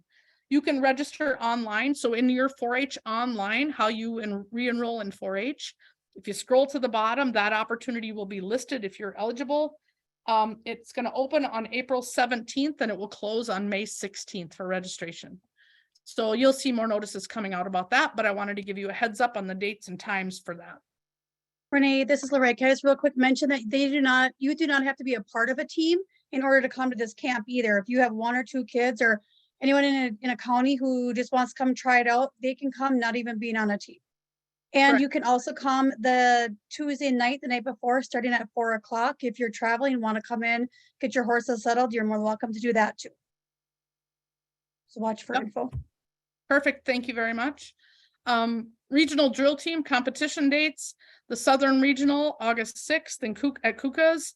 The Northern Regional, August 19th at Straight Rail. I know that conflicts with a couple county fairs, and if you have a drill team, reach out to me. And I know I've had one county reach out to me already because it overlaps with their fair. So I will be working with them. But just wanted to get those dates out and locations out to you. You don't necessarily have to stay in your regional. So if a date doesn't work for some of your kids, you could go to a different regional if that works for you. But just know that dates are out and they'll continue to be publicized as well. The coaches must register teams between July 1st and July 14th. So I know this is early, but I wanted to get the dates out there. The cost is $75 per team to participate in regional drill teams. This is a qualifier for state. Renee, can I just add one thing to that? Sure. I know you had mentioned that they can go to kind of either one, but if they're in the North region, they should be going to the North region unless they do have a fair conflict, and then would have to go through Renee. Yep. So reach out to me if you have those conflicts. Thank you. Boot camp. Another one. Boot camp will be held June 13th, 14th, and 15th. Also at R&J Arena in Verndale, pretty center of the state. It's a great place to have it. So know that this is a great way for kids to get some in-depth education and practice with great clinicians and time one-on-one or in small groups with those people to gain and boost your skills in those different 4-H horse areas. So showmanship, horsemanship, Western pleasure, ranch pleasure, trail, English equitation, English pleasure, and games will all be addressed there. I do want you to know, this is geared, I wouldn't say there's no requirement on age, but it is pretty intense. So it is geared towards your older 4-Hers, I would say. Just because it's, you know, you have to have a pretty good attention span to be able to sit and on a horse and maintain that control for these classes. So I'm not eliminating kids. You need to use your best judgment, but know that it is going to be geared towards those older kids. I do want to let you know too that MQHA District 4 and 5 members are providing 2 scholarships for each district for boot camp. That scholarship application is available on the MQHA website on the youth page under boot camp information. So if that's something you're interested in, that is out there and available to help you potentially pay for your way to boot camp, or you know, whatever it might be. Boot camp is an amazing opportunity. I will say that. Great learning opportunity, great way to jump in and get going on your horses early in the summer. We're fortunate to have with us today. So it's just a wonderful way to be able to do that. Meg, do you have anything you want to add? Yeah, there's actually a total of 7 scholarships for boot camp. Let her know. The foundation is doing 3 additional to the 2 from 4 and 5. Perfect. Great. I didn't know about that, so thank you. Yeah, the deadline is May 1st. Awesome. So just want to promote that. It's a great way to get out there and get on that horse and get some really quality education and experience in a more intensive way, but a really good way to enhance your skills. And that's all I have. I was going to have our speakers at the end, but because of their timing, we did them at the beginning. So I don't have anything else for today. And I think we're right at 12:02, which is perfect timing. Does anybody have any additional questions for today? Renee, there was a question that Pam asked in the chat about horseless horse skills earning a state trip.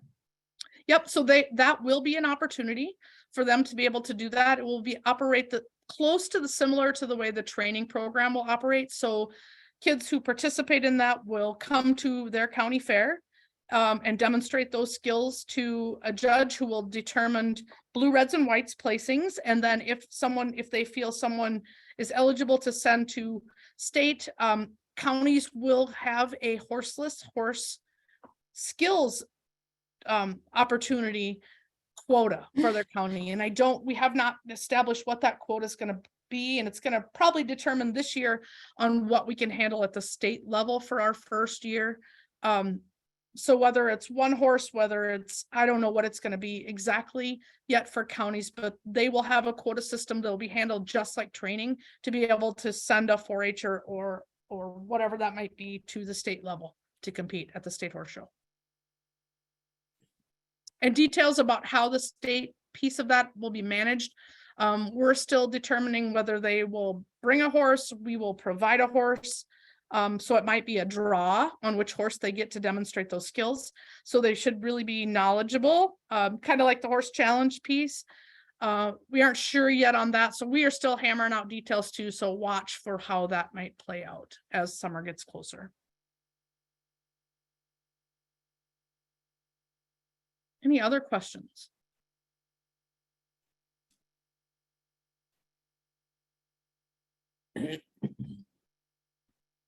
If not, thank you everybody for joining us today. It was an awesome opportunity to gain some education as well as some information about upcoming events and opportunities and some skills. So thanks everybody. Have a great Saturday and we will see you soon. Thank you. Thanks, Ray.